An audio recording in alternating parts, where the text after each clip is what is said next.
वरदं विष्णुं शशिवर्णं चतुर्भुजं प्रसन्नवदनं ध्यायेत् सर्वविघ्नोपशान्तये अगजाननपद्मार्कं गजाननं हर्निशमनेकदन्तं भक्तानामेकदन्तमुपास्महे गुरुर्ब्रह्मा गुरुर्विष्णुः गुरुर्देवो महेश्वरः गुरुसाक्षात् परब्रह्म तस्मै श्रीगुरवे नमः। ॐ गणानां त्वा गणपतिगं भवामहे कविं कवीनापुमश्रमस्तमं ज्येष्ठराजं ब्रह्मणान् ब्रह्मणस्पत आनुशृण्वन्नोतिभिः सीदसादनं प्रणो देवी सरस्वती वाजेभिर्वाजिनीवती धीनामवित्रेवतु। गणेशाय नमः सरस्वत्यै नमः श्रीगुरुभ्यो नमः हरि ओम्।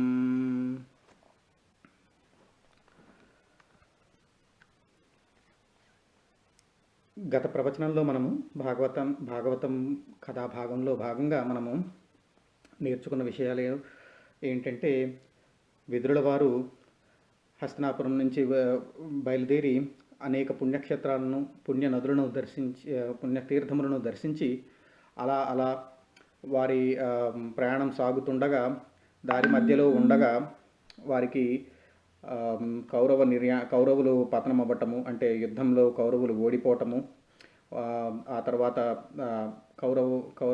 కౌరవ రాజ్యలక్ష్మిని ధర్మరాజు చేపట్టడము, ఇలాంటి విషయములు మొత్తం తను తీర్థయాత్రలో ఉండగానే విదురుల వారికి తెలియటం జరుగుతుంది.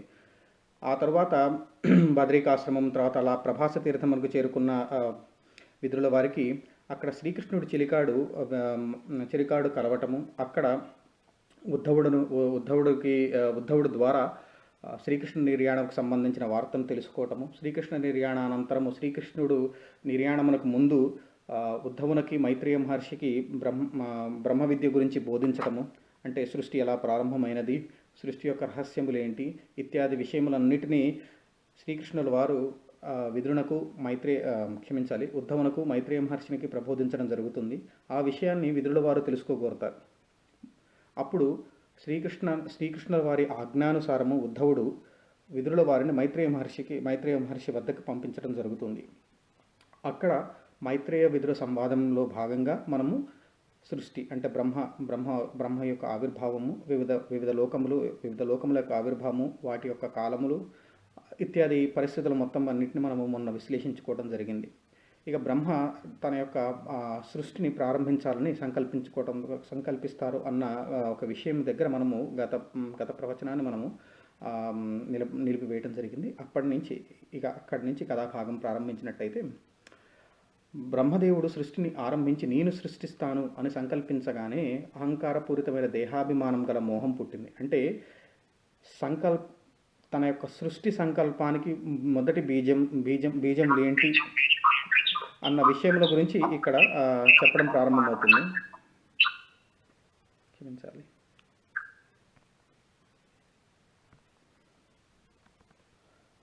అక్కడ తన సృష్టిని ప్రారంభించాలనుకున్న తన యొక్క నిర్ణయానికి మొట్టమొదటిది ఏంటంటే మోహం. అంటే నేను సృష్టిస్తాను, నేను అన్న పదము మోహానికి కారణమవుతుంది. మోహం అంటే ఏంటండి? నాది అన్న భావన, అదే కదా. అందుకోసం ఇక్కడ నేను సృష్టిస్తాను అని సంకల్పించుకున్నారట ఎవరు? బ్రహ్మగారు సంకల్పించగానే వారిలో అహంకారపూరితమైన దేహాభిమానం గల మోహం పుట్టింది. దేహాభిమానం వలన చంద్రము, పూలదండలు, అనేక భోగముల మీద ఆసక్తి వల్ల దాని మహామోహం ఆవహించింది. అంటే దేహాభిమానం ఉన్నవాడికే కదా మనము అందంగా ఉండాలి, నాకు ఈ సుఖాలు కావాలి, నాకు ఈ యొక్క కోరికలు ఉన్నాయి, ఈ కోరికలు తీరాలి, ఈ దేహానికి ఏ రకంగా దేహం సుఖపడుతుంది అన్న అభిమానం కలుగుతుంది. దాన్ని దేహాభిమానం అంటే మోహావేశం వల్ల దేహాభిమానము. ఆ దేహాభిమానం వల్ల ఒకసారి దేహం వచ్చిన తర్వాత దేహానికి వెంటనే దాని వెనకనే ఏమొస్తుంది? దేహానికి ఏమన్నా రోగం వస్తుందేమో, దానికి ఏదైనా వాతం వస్తుందేమో, దానికి ఏమైనా మృత్యం వస్తుందేమో అన్న ఒక భావం కలిగిందనమాట. దాన్ని తాంబ్రిసం అంటారు. ఇలా తాంబ్రిసం ఏర్పడటం వలన శరీరానికి అంటే మనస్సుకి ఒక చలనం అంటే సంచలనం ఏర్పడింది. మనస్సు అంటే ఒక చోట అంటే ఇప్పుడు మన లోపల అంతరంగంలో వచ్చే భావాల గురించి ఇక్కడ చెప్తున్నారనమాట. అంటే మనకి అంతరంగంలో గూడు కట్టుకుపోయింది మొట్టమొదటిది మోహం. అంటే నేను నాది అన్న భావన, దానిని ఆవహించుకుని ఒక మోహం అంటే ఏంటంటే దేహాభిమానము, తర్వాత దేహానికి సౌఖ్యంగా ఉండేటట్టు చూడటము అని ఒక మోహం ఏర్పడుతుంది. ఆ మోహానికి ఆవరించి అంధతామిశ్రము అంటే నేను చేయాల్సిన పనులన్నీ ఎటువంటి విఘ్నాలు లేకుండా జరగాలన్న ఒక బలమైన కోరిక. దానికి దానిని ఆవరించుకుని ఇంకా ఏంటి, శరీరం యొక్క భయం అంటే మృత్యువు, లేకపోతే రోగము, భయము, ఇట్లాంటి భయావేశాలు కలగటం తామ్రసం. ఈ తామ్రసంని ఆవహించుకొని మనస్సు చంచలం అవుతుంటుంది. అంటే ఎప్పటికప్పుడు మనస్సు ఆలోచిస్తూ ఉంటుంది, ఎలా చేస్తే బాగుంటుందా, అలా చేస్తే బాగుంటుందా, ఇలా చేస్తే నేను సంతోషంగా ఉంటానా, ఇలా చేస్తే వేరే వాడికి సంబంధించిన సుఖభోగములు మొత్తం నాకు సంప్రాప్తిస్తాయా, ఇట్లాంటి వాటిని చిత్త విభ్రమం అంటాం. ఇట్లాంటి అవిద్యా పంచకం, 5 పంచకములు అంటే 5 అవిద్యలు బ్రహ్మగారిలో ఆవిర్భవించాయి. ఎందుకంటే సృష్టి ప్రారంభం నుంచే, అంటే మాయ ఎలా పుట్టిందో ఇక్కడ బ్రహ్మగారి నుంచి బ్రహ్మని కూడా మాయ ఎలా ఆవహించిందో ఇక్కడ చెప్తున్నారనమాట. అంటే 5 అవిద్యా పంచకములు పుట్టడం, 5 అవిద్యా పంచకములు ఏర్పడ్డాయి. ఈ అవిద్యా పంచకంతో కలిపిన భూతకోటిని తాను ప్రారంభించాడు. బ్రహ్మదేవుడు మొట్టమొదట భగవంతుని ధ్యానించాడు. ఆ భగవద్ధ్యానామృతం వలన తన మనస్సు చాలా పావనంగా ఉంది. అటువంటి పావన మనస్కుడైన బ్రహ్మదేవుడు మొట్టమొదట సృష్టించిన వారు అస్కలిత బ్రహ్మచారులు, పరమ పావనులు, సత్వగుణ సంపన్నులు, ధీరవరేణ్యులు, మాన్యులు అయిన సనక సనత్కుమార సనత్సుజాతుడను 4 మునులు. అంటే సనక సనందనాదులు బ్రహ్మమానస పుత్రుడు. భాగవతం మొట్టమొదటి మన కథాభాగంలో ప్రారంభ సమయంలో సనక సనందనాదుల గురించి కూడా ప్రస్తావన వచ్చింది. ఇప్పుడు ఇక్కడ చూడండి, ఈ సనక సనందనాదుల మహర్షులు ఎలా ఉద్భవించారు అంటే, మొట్టమొదట బ్రహ్మ సృష్టిస్తానని ప్రారంభించినప్పుడు మొట్టమొదట ఈ అవిద్యా పంచకం అనేది మొట్టమొదట బ్రహ్మను ఆవహించిన తర్వాత భూతకోటిని ఈ అవిద్యా పంచకంతో ప్రారంభిస్తే ఏమన్నా మరీ పాపాత్ములై చెలిస్తారేమో అని చెప్పి ఆ యొక్క అవిద్యా పంచకములను తనలో ఏర్పడిన ఆ మోహావేశ భావజాలను అణుచుకునేందుకు భగవంతుడిని ప్రార్థించాడు. భగవంతుడిని ప్రార్థించిన తర్వాత మనస్సు చాలా ప్రశాంతమైన తరువాత అప్పుడు సృష్టిని ప్రారంభించిన ప్రారంభంలో మొట్టమొదట మనస్సు నుంచి, అంటే బ్రహ్మ సృష్టి నుంచి ఆవిర్భవించిన 4 మహర్షులు. వారెవరు? సనక సనంద సనత్కుమార సనత్సుజాతుడను 4 మహర్షులను బ్రహ్మదేవుడు సృష్టించడం జరిగింది. భగవదనురక్తులైన వారిని చూచి మీ అంశాలతో ప్రజలను పుట్టించి ప్రపంచాన్ని వృద్ధి చేయండి అని బ్రహ్మదేవుడు వారిని ఆజ్ఞాపించడం జరిగింది. మిమ్మల్ని నేను సృష్టించాను, మీ ద్వారా ప్రజోత్పత్తి జరగాలి, మీరు వెళ్ళి ప్రజోత్పత్తిని చేసి వారి ద్వారా ఈ ప్రపంచాన్ని వృద్ధి చేయండి అని చెప్పి వారిని బ్రహ్మగారు ఆజ్ఞాపించడం జరిగింది. అప్పుడు వారు మరి ఎలాంటి ఉద్దేశంలో బ్రహ్మగారు ఉన్నప్పుడు వారు జయించారు? వాళ్ళు సత్వగుణంతో బ్రహ్మగారు ఉన్నాగా బ్రహ్మ యొక్క సత్వగుణం నుంచి వాళ్ళు జన్మించారు. సత్వగుణానికి మాయామోహాంధకావేశములేవి పూర్తిగా ఉండవు. అంటే పూర్తిగా ఉండవు అంటే పరిపూర్ణంగా ఉండవని కాదు, కానీ ఐహిక బంధముల మీద వాళ్ళకంత పెద్ద వాంఛలు ఉండవు. సత్వగుణానికి ఉన్న అద్భుతమైన విషయం అదే అనమాట. అంటే ఏంటంటే మన అందరిలోనూ సత్వగుణం, మనలోనూ సత్వము, రజస్సు, తమస్సు 3 ఉంటాయి. సత్వగుణం బాగా పెరిగినప్పుడు మనం ఏంటి, పూజలు చేస్తాము, లేకపోతే ఒకళ్ళకి మంచి చేయాలనుకుంటాం, భూతదయ చూపిస్తాము, చాలా మంచిగా ఆలోచిస్తాము, దానాలు, ధర్మాలు ఇలాంటివన్నీ చేస్తూ ఉంటాం సత్వగుణం ఆవహించినప్పుడు. రజోగుణం ఆవహించినప్పుడు మనం ఎలా ఉంటాము అంటే, నేను ఇంత సంపాదించుకోవాలి, నా బిడ్డలకి ఏమి ఇవ్వాలి, నా వాళ్ళు అన్న గురించి ఆలోచించటం రజోగుణం. అంటే నా వాళ్ళ గురించి మరియు నా గురించి కూడా ఆలోచించడం రజోగుణం. కేవలం నా గురించి అంటే విషయోపభోగముల గురించి ఆలోచించడము, తన సుఖముల గురించి ఆలోచించడము, కేవలం తన ఆకలి గురించి ఆలోచించడము, తన రుచుల గురించి ఆలోచించడము, ఇది తమో గుణం. ఈ 3 గుణములు ప్రతి ఒక్క జీవిలోనూ ఉంటాయి. అయితే ఇప్పుడు ఈ సనక సనంద సనత్కుమారులు వచ్చిన గుణం ఏంటి? బ్రహ్మ యొక్క సత్వగుణం నుంచి వచ్చారు. అందువల్ల వాళ్ళు ఏమన్నారంటే, చతుర్ముఖుని పలుకుని విన్నంతనే సనక సనందనాదులకు నవ్వు వచ్చింది. మోక్షాసక్తులు, శ్రీమన్నారాయణుడి పరమభక్తులు అయిన వారు చతురాస్యుని అపహాస్యం చేస్తూ ప్రపంచ నిర్మాణానికి ప్రతికూల వచనములు పలికారు. అంటే వాళ్ళని ప్రజోత్పత్తి చెయ్యమని ఎప్పుడైతే, ప్రజోత్పత్తి జరగాలి అంటే రజోగుణము తమో గుణము ఉండాలి. అలా ఉంటేనే ప్రజోత్పత్తి జరుగుతుంది. రజోగుణ తమో గుణములు లేకపోతే ప్రజోత్పత్తి జరగదు. అంటే సత్వగుణ సంపన్నులైన వాళ్ళు కేవలము భూతకోటిని మాత్రం సర్వభూతములందు దయను కలిగి ఉంటారు. వాళ్ళు ఇంకా రజస్సు తమస్సులను అంటే వాళ్ళకి ఇంకా ప్రాపంచిక ఐహిక భోగముల మీద ఎటువంటి ఆసక్తి ఉండదు. అలాంటి ఆసక్తి లేని వాళ్ళు ప్రజోత్పత్తిని చేయలేరు. అందుకోసమే ఈశ్వరుడు శ్రీమన్నారాయణుడు కూడా ఈ సృష్టిని ప్రారంభించాలన్నప్పుడు స్వామిలో కూడా రజోగుణం ఏర్పడి ఆ రజోగుణం లోంచి ఆ తామరతూడులోంచి బ్రహ్మగారు ఆవిర్భవించడం జరిగిందని మనము పోయిన స్కందంలో అంటే పోయిన ప్రవచనంలో మనం నేర్చుకోవటం జరిగింది. ఇక్కడ కూడా అదే భావనని ఇక్కడ వ్యాస మహర్షి అలాగే పోతన గారు మనకి చెప్పడం జరిగింది.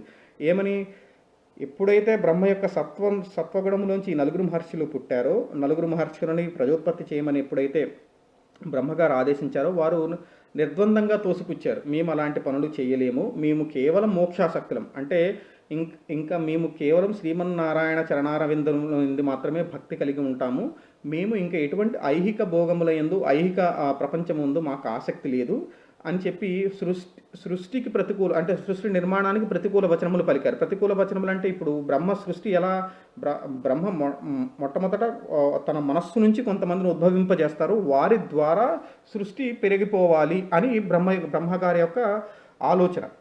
ఇక్కడ మరి ఆ ఆలోచనకు విరుద్ధంగా వీరు మొట్టమొదట బ్రహ్మగారి నుంచి వచ్చిన ఈ నలుగురు మహర్షులు దానికి విరుద్ధంగా చేశారు. ఏమని, మేము చెయ్యము, మేము వెళ్ళిపోతాము అని చెప్పేసి ఆ మాట అనగానే స్వామికి ఆగ్రహం వచ్చింది, అంటే బ్రహ్మగారికి ఆగ్రహం వచ్చింది. అయితే ఆగ్రహం వచ్చిన వెంటనే దాన్ని నిగ్రహించుకున్నారు. ఎందుకంటే అప్పటికే కొన్ని వేల సంవత్సరములు నారాయణ తపస్సుతో ఉండి బ్రహ్మగారి యందు కూడా అద్భుతమైన రజోగుణం ఉంది, సత్వగుణం ఉంది.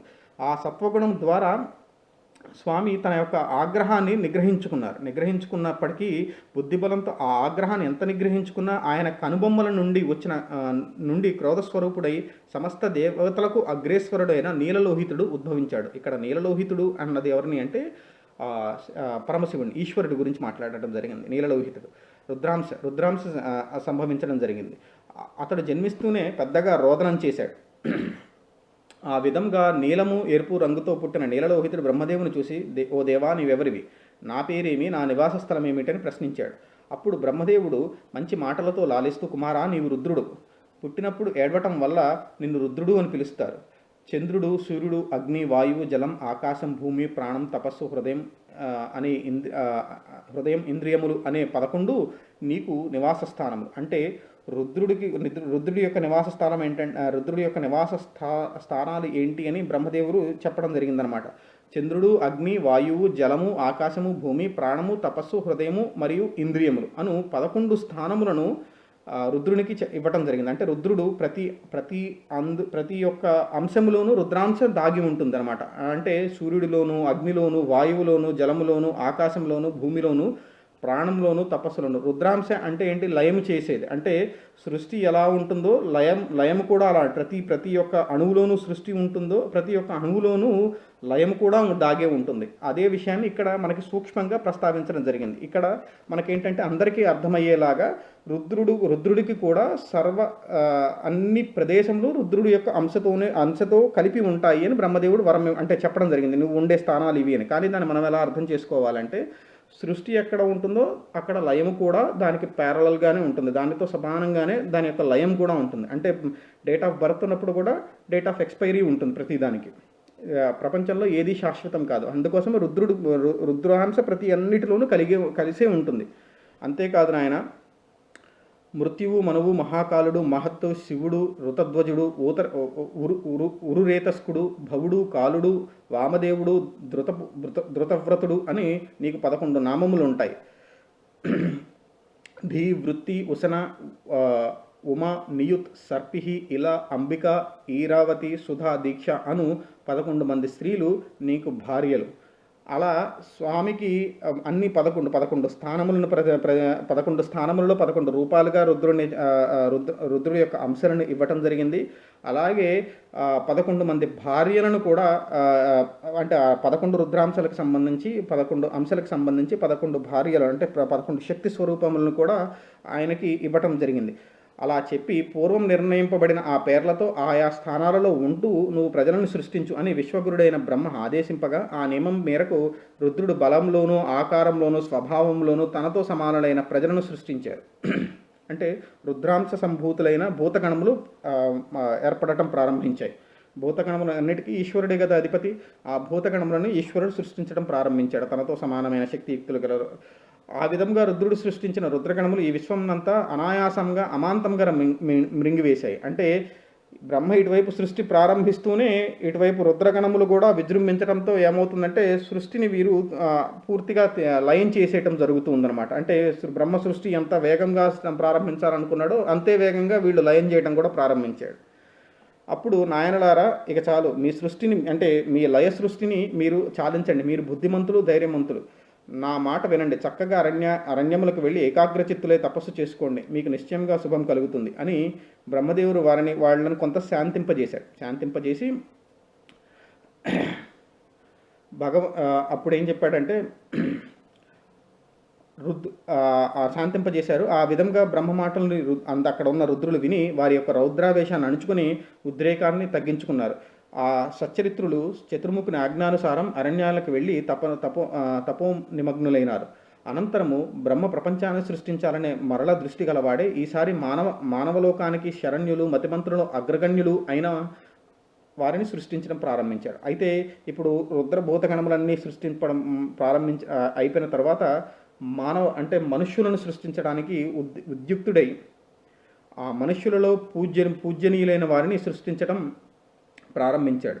అప్పుడు చూడండి, బ్రహ్మ బొటనవేలు నుండి దక్షుడు, తొడ నుండి నారదుడు, నాభి నుండి పులహుడు, చెవుల నుండి పులస్త్యుడు, చర్మము నుండి భృగువు, చేతి నుండి క్రతువు, ముఖము నుండి అంగీరసుడు, ప్రాణము నుండి వశిష్ఠుడు, మనస్సు నుండి మరీచి, కనుల నుండి అత్రి ఆవిర్భవించారు. ఆ విధంగా 10 మంది కుమారులు పుట్టారు. ఇక్కడ 10 మంది మహర్షులను స్వామి అంటే బ్రహ్మదేవులు తన యొక్క వివిధ శరీర భాగముల నుండి సృష్టించడం జరిగింది. బ్రహ్మ బొటనవేలు నుంచి దక్షుడు, తొడ నుండి నారదుడు, నాభి నుండి పులహుడు, చెవుల నుండి పులస్త్యుడు, చర్మము నుండి భృగువు, చేతి నుండి క్రతువు, ముఖము నుండి అంగీరసుడు, ప్రాణము నుండి వశిష్ఠుడు, మనస్సు నుండి మరీచి, కనుల నుండి అత్రి. ఈ విధంగా 10 మంది బ్రహ్మ మానస పుత్రులు ఆవిర్భవించడం జరిగింది. అలాగే బ్రహ్మదేవుడు కుడివైపు ఉన్న వక్షస్థలం నుండి ధర్మం ఆవిర్భవించింది. వెన్ను నుండి లోక భయంకరమైన మృత్యువు, అధర్మము, ఆత్మ నుండి మన్మధుడు ఉద్భవించడం జరిగింది. అంటే బ్రహ్మ సృష్టి యొక్క ప్రారంభంలో ఎవరెవరు పుట్టారో, బ్రహ్మగారి యొక్క మానసం నుండి ఎవరెవరు పుట్టారో ఇక్కడ చెప్పడం జరిగింది. బ్రహ్మదేవుని కనుబొమ్మల నుండి క్రోధం జనించింది, పెదవుల నుండి లోభం పుట్టింది, ముఖము నుండి సరస్వతీదేవి ఆవిర్భవించింది. అలాగే సముద్రములు అపానం నుండి పాపాశ్రేయుడైన నిరుట్రి, నీడ నుండి దేవహూతి, ఆమె భర్త యొక్క కర్దముడు ఉదయించాడు. అంటే స్వామి యొక్క నీడ నుండి దేవహూతి, కర్దమ ప్రజాపతి ఆవిర్భవించారు. బ్రహ్మ తన దేహం నుండి పుట్టిన సరస్వతిని చూసి సౌందర్యానికి మోహావేశపరుడైనాడు అనమాట. అంటే తన ముఖము నుండి ఏర్పడిన సరస్వతీదేవిని చూసి మోహావేశపరుడైతే అక్కడ ఉన్న మహర్షులందరూ అన్నారు, అయ్యా, ఈ శరీరంతో నువ్వు ఉన్నావు, ఈ శరీరం నుండి ఆవిర్భవించిన ఆమెను నువ్వు మోహించడం సబబు కాదు. అంటే ఆ మహర్షులు అన్న మాటకి నిజంగానే చింతాక్రాంతుడై తనకి మోహావేశం ఎందుకు జనించింది అంటే తను సృష్టించిన ప్రాణి మీద తనకి అంటే తను సృష్టించిన శక్తి మీదకి తనకి అటువంటి మోహావేశం జరిగిందని ఆ శరీరాన్ని బ్రహ్మ ఉపసంహరిస్తాడనమాట. అంటే ప్రారంభ సమయంలో బ్రహ్మ ఏ సృష్టినైతే అంటే సృష్టిని ప్రారంభించాలనుకున్న మొట్టమొదట ఈ బ్రహ్మ మానసపుత్రుడిని జన్మించడం జరిగిందో ఆ శరీరాన్ని బ్రహ్మ త్యజించి మరొక రూపధారణ చేస్తారనమాట. ఎందుకంటే సరస్వతీదేవిని ఆ శరీరంతో సృష్టించాడు కనుక ఇంకా ఆ శరీరం అంటే ఆ పాంచభౌతికమైన ఆ శరీరంని విసర్జించి వేరొక శరీర ధారణ బ్రహ్మ ధారించి మరల సృష్టి ప్రారంభాన్ని చేస్తారనమాట. ఆ విధంగా అటు మీద బ్రహ్మ ధైర్యం వదలక మరొక దేహాన్ని ధరించి సృష్టికి పూర్వం సంప్రాప్తమైన సృజన శక్తి తనకు అప్పుడు లేకపోవడంతో అంతరంగంలో ఎంతగానో చింతిస్తూ ఉండిపోయాడు. అంతలో బ్రహ్మ ముఖము నుండి పరమధర్మ ప్రబోధకములైన వేదములు పరిపూర్ణ స్వరూపములతో ఆవిర్భవించాయి. అంటే ఇక్కడ ఒక చిన్న తప్పు జరిగింది కదా, అంటే సరస్వతీదేవిని మోహించటము, బ్రహ్మ దానికి ఎంతో బాధపడి అంటే ఆ శరీరంతో ఆ విధంగా మోహించకూడదని బాధపడి ఆ శరీరాన్ని త్యజించి వేరొక శరీర ధారణ చేయంగానే గత స్మృతి అంటే సృష్టిని సృష్టించాలనుకున్న స్మృతి దానికి సంబంధించిన శక్తులు కూడా వెళ్ళిపోయాయి.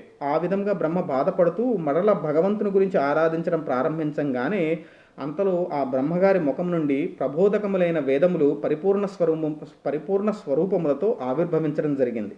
అంటే ఏదైతే మనం సృష్టి మన యొక్క ధర్మము మన యొక్క ఆచరణ దేనినైతే మనం పాటించాలనుకుంటామో అంటే మనం ఇంకా విషయం చెప్పాలంటే మనం ఒక రాజ్యాంగం అనుకుంటాం, అంటే రాజ్యాంగం అంటే ఏంటి, మనం ఖచ్చితంగా ఇది పాటించి తీరాలి అనుకున్నదే రాజ్యాంగం కదా, ఏది మన భౌతిక ప్రపంచంలో. అలాగే ధర్మంకి సంబంధించి మనం ఇది ఖచ్చితంగా చేసి తీరాలి, ఇలానే ఉండాలి అని చెప్పే కమాండింగ్ ఉన్నది ఏంటంటే వేదం. ఆ వేదము బ్రహ్మ నుంచి ఆవిర్భవించింది. అంతేకాదు యజ్ఞాలు, పుణ్యకృతాలు, తంత్రాలు, సదాచారాలు, బ్రహ్మచర్యాది ఆశ్రమములు ఆయన 4 మోముల నుండి ఉద్భవించాయి అని చెప్పగా విదురుడు మైత్రేయుని చూసి ఇట్లా అన్నాడు. అంటే ఆ బ్రహ్మ నుండి ఆ వేదములు ఎప్పుడైతే ఆవిర్భవించాయో వాటితో పాటుగా బ్రహ్మ యొక్క చతురాననుడు కదా, చతుర్ముఖుడు కదా, తన యొక్క 4 ముఖముల నుండి యజ్ఞాలు, పుణ్యకృతాలు, తంత్రాలు, సదాచారాలు, బ్రహ్మచర్యాది ఆశ్రమాలు ఇత్యాది క్రతువులు మొత్తం బ్రహ్మ నుండి ఆవిర్భవించడం జరిగింది. ఆ విధంగా ఆవిర్భవించాయి అని ఎవరితో చెప్తున్నారు, విదురునికి మైత్రేయ మహర్షి చెప్తున్నారన్నమాట. అలా చెప్పడంగానే, అయ్యా మైత్రేయ, బ్రహ్మదేవుడు బుద్ధిమంతుడే, ఏ ముఖము నుండి ఏ సృష్టి చేశాడో అదంతా నాకు తెలిసేటట్టు చెప్పు అన్నాడు. అంటే ఆయన క్లుప్తంగా ఈ 4 ముఖాల నుంచి ఇవన్నీ ఉద్భవించాయి అని చెప్పంగానే ఆయన మరల స్వామి ఆగండి, మీరు అక్కడికి వెళ్ళొద్దు అని మరలా ఈ ప్రశ్నను అడగటం జరిగింది. ఈ బ్రహ్మ యొక్క 4 ముఖముల నుండి ఇవన్నీ ఉద్భవించాయన్నారు కదా, ఏ ముఖము నుండి ఏమేమి ఉద్భవించాయో దయచేసి నాకు చెప్పతగినది అని ఆయన అడగటం జరిగింది. ఈ విధంగా విదురుడు అడగగా మైత్రేయుడు అతనితో ఇట్లా అన్నాడు. బ్రహ్మ తూర్పు వైపు ముఖము నుండి ఋగ్వేదము, దక్షిణ ముఖము నుండి యజుర్వేదము, పశ్చిమ ముఖము నుండి సామవేదము, ఉత్తర ముఖము నుండి అథర్వణ వేదము 4 వేదములు ఉద్భవించడం జరిగింది. ఋగ్, యజు, సామ, అథర్వణ వేదములు 4 వేదములు ఏర్పడటం జరిగింది బ్రహ్మ యొక్క ఒక్కొక్క ముఖము నుండి. యజ్ఞానికి హోత, ఉద్వరుడు, ఉద్ఘాత, బ్రహ్మ అను 4 ఋత్విక్కులు ఉంటారు. హోత అనే ఋత్విక్కు సంబంధించినవి గానం చేయబడినవి అయిన ప్రశంసాత్మక మంత్రస్తోత్రములు తూర్పు ముఖము నుండి వెలువడ్డాయి. అంటే ఇప్పుడు ఒక యజ్ఞము చేయాలంటే 4 ఋత్విక్కులు కావాలి. 4 యొక్క ఋత్విక్కుల యొక్క వారి యొక్క స్థానములేంటి, వారికి వేదము ఇచ్చిన పేర్లేంటి. అంటే ఒక యజ్ఞం చేస్తున్నాం అనుకోండి, ఆ యజ్ఞంలో 4 ముఖ్యమైన ఋత్విక్కులు ఉంటారు. వారెవరంటే హోత, అధ్వర్యుడు, ఉద్ఘాత, బ్రహ్మ అనేవారు ఏంటంటే అక్కడ కూర్చొని మంత్రానుసంధానం చేస్తుంటారు. హోత అనేవారు ఏంటంటే స్వాహ అనగానే వీరందరూ అక్కడ హోత ఎప్పుడు వాటితో స్వాహాకారం చేస్తూ మనకి అక్కడ వేస్తూ ఉంటారు కదా. ఇట్లా ఒక్కొక్క ఋత్వికు ఒక్కొక్క కార్యం చేస్తూ ఉంటారనమాట. ఆ ఒక్కొక్క కార్యం చేసే ఒక్కొక్క ఋత్విక్కులకు సంబంధించి అది వారి యొక్క నామం, అంటే ఋత్వికులకు సంబంధించిన నామము, వారు చేయవలసిన పనులు ఏమేంటి అనేది బ్రహ్మ యొక్క ఏ ముఖం నుండి ఉద్భవించాయని చెప్తున్నాడు అనమాట. ఋత్విక్కు హోత అంటే ఇవన్నీ హోతకి సంబంధించినవన్నీ తూర్పు ముఖము నుండి, అంటే హోతకి సంబంధించిన ఋత్విక్కి సంబంధించి గానం చేయబడినవి ప్రశంసాత్మక మంత్రస్తోత్రములన్నీ బ్రహ్మ యొక్క తూర్పు ముఖము నుండి ఉద్భవించాయి. అధ్వర్యునికి సంబంధించిన విధిరూపమైన విద్య గానయోగ్యములైన మంత్రస్తోత్రములు దక్షిణముఖం నుండి ఉద్భవించాయి. ఉద్ఘాత ప్రయోగించే స్తోమములు ఋగ్వేద మంత్రములు పశ్చిమ ముఖం నుండి ప్రాద్భవించాయి. బ్రహ్మ అనే 4వ ఋత్వికు ఉచ్చరించే ప్రాయశ్చిత్త కాండ ఉత్తరముఖము నుండి ఉద్భవించినది. అలాగే ఉపవేదములలో ఆయుర్వేదము ఉపవేదములలో ఆయుర్వేదం ప్రాంగ్ముఖం నుంచి, ధనుర్వేదము దక్షిణముఖం నుంచి, గాంధర్వ వేదము పశ్చిమ ముఖం నుంచి, విశ్వకర్మకి సంబంధించిన సాపత్యం అనే శిల్పవేదము ఉత్తరముఖం నుండి ఉత్పన్నమైనాయి. అంటే రకరకములైన వేదములు కూడా, అంటే ఉపవేదములు. ఇప్పుడు చూడండి, మన మన మన ధర్మం యొక్క చాలా గొప్పతనం ఏంటంటే ఎన్నో ఉపాంగములతో కూడి ఉంటుందన్నమాట. అంటే మనిషి యొక్క జీవనానికి సంబంధించి ఏ అవసరమవుతాయో అవి అన్నీ రకరకములైన శాస్త్రముల ద్వారా ప్రబోధించడం జరిగింది. అంటే ఉదాహరణకి ఇప్పుడు చూస్తే ఆయుర్వేద శాస్త్రము మనకేం చెప్తుంది, మనిషి యొక్క శరీరావయవముల గురించి కానీ, అలాగే వృక్షముల గురించి, అలాగే జంతువుల గురించి, వాటికి వచ్చే రోగముల గురించి వృక్షశాస్త్రం చెప్తుంది. అలాగే మనుషులకు వచ్చే దానికి ఆయుర్వేదం చెప్తుంది. అలా రకరకములైన విభాగములతో ఆయుర్వేదం ఏర్పడ్డది. అంటే ఎవరికైనా ఏదైనా ఒక రోగము కానీ, ఒక బాధ కానీ ఏర్పడ్డప్పుడు అది శరీరంలో ఏ ప్రాంతం నుంచి వచ్చింది, దానికి ప్రకృతి ద్వారా మనం ఏ రకంగా దానిని నయం చేయగలుగుతాం. ఎందుకంటే మనం కూడా ప్రకృతిలోంచి ఉద్భవించాం. మన శరీరంలో ఉన్న ప్రతి అణువు ప్రకృతికి సంబంధించినది. అందువల్ల మన శరీరములకు సంబంధించిన ఏ బాధ ఏర్పడ్డా దానికి సంబంధించిన మందు ప్రకృతిలో ఉండి తీరుతుంది. దాన్ని అన్వేషించి దాన్ని ఏ మోతాదులో తీసుకుంటే ఆ రోగం నయమవుతున్నదో చెప్పే శాస్త్రము ఆయుర్వేద శాస్త్రం.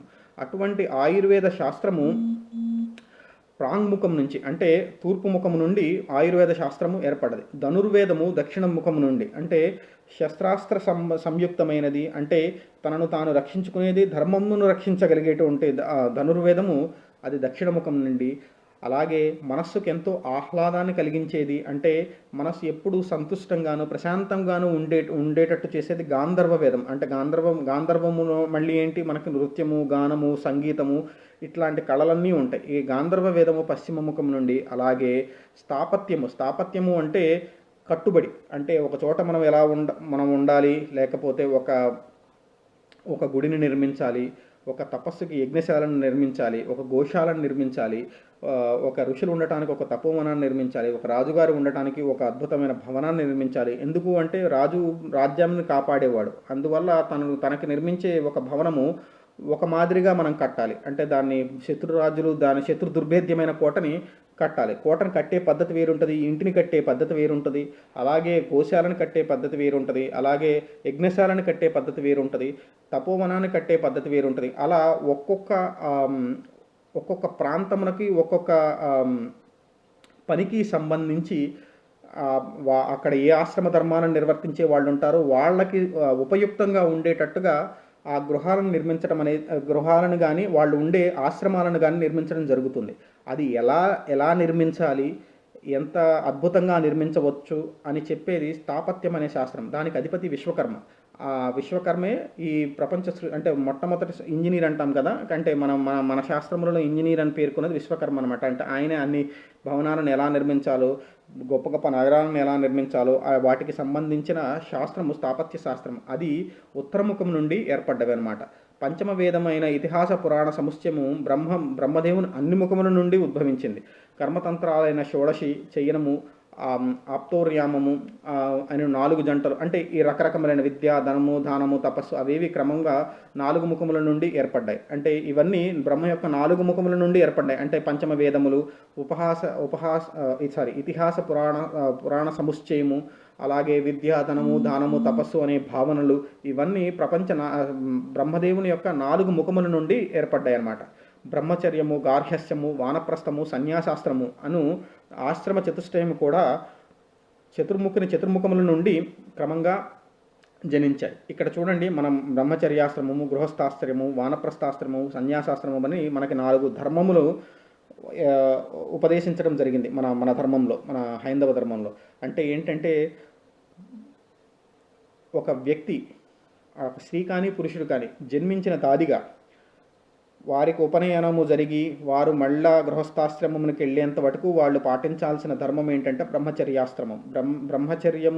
బ్రహ్మచర్యాశ్రమం అంటే ఏంటంటే వారి యొక్క పూర్తి దృష్టీకరణ, అంటే మనస్సు, శరీరము, బుద్ధి ఈ 3 పెరిగే క్రమంలో ఉంటాయి. ఆ పెరిగే క్రమంలో ఉన్నప్పుడు దానిని సరి అయిన దిశలో పెట్టాలి. అంటే వాళ్ళకి ఏ విద్య మీద అయితే ఆసక్తి ఉందో ఆ విద్య మీద మాత్రమే కాన్సన్ట్రేషన్ మొత్తము దాని మీద ఉండాలి. ఆ విద్య మీద వాళ్ళకి ఆ కాన్సన్ట్రేషన్ ఉంటే ఇప్పుడు వీళ్ళు మనస్సుని అలాగే బుద్ధి పెరిగే పద్ధతిలో ఉంది కనుక వాళ్ళు దాన్ని మంచిగా నేర్చుకోగలుగుతారు. అంటే ధర్మం అంటే ఏంటి, మనం ఏం సాధించాలి మన జీవితంలో, మనము ఈ మాయామోహమైన శరీరం నుండి మనము మోక్ష సాధన వైపుకి వెళ్ళాలా అలా అని కానీ, లేదా నేను ఏదైనా ఒక శాస్త్రాన్ని అధ్యయనం చేస్తున్నాను, ఆ శాస్త్రంలో మంచి పటుత్వం రావాలి అంటే అది ఏ శాస్త్రమైనా, గణిత శాస్త్రం కావచ్చు, వైజ్ఞానిక శాస్త్రం కావచ్చు, ఏ శాస్త్రమైనా కావచ్చు, అలా నేను చేయాలి అంటే ఆ బీజము చిన్నప్పటి నుంచి పడాలి. అదే బ్రహ్మచర్యాశ్రమం చెప్తుందనమాట. అంటే బ్రహ్మచర్యాశ్రమంలో ఉన్న పిల్లలందరూ కేవలం వారి యొక్క కాన్సన్ట్రేషన్, అంటే వాళ్ళ ఏకాగ్రత, బుద్ధి, చిత్తము మొత్తము చదువు కానీ వారు ఏ రంగంలో అయితే రాణించాలనుకుంటున్నారో వాటి మీద పూర్తిగా కేంద్రీకరించడం జరుగుతుంది.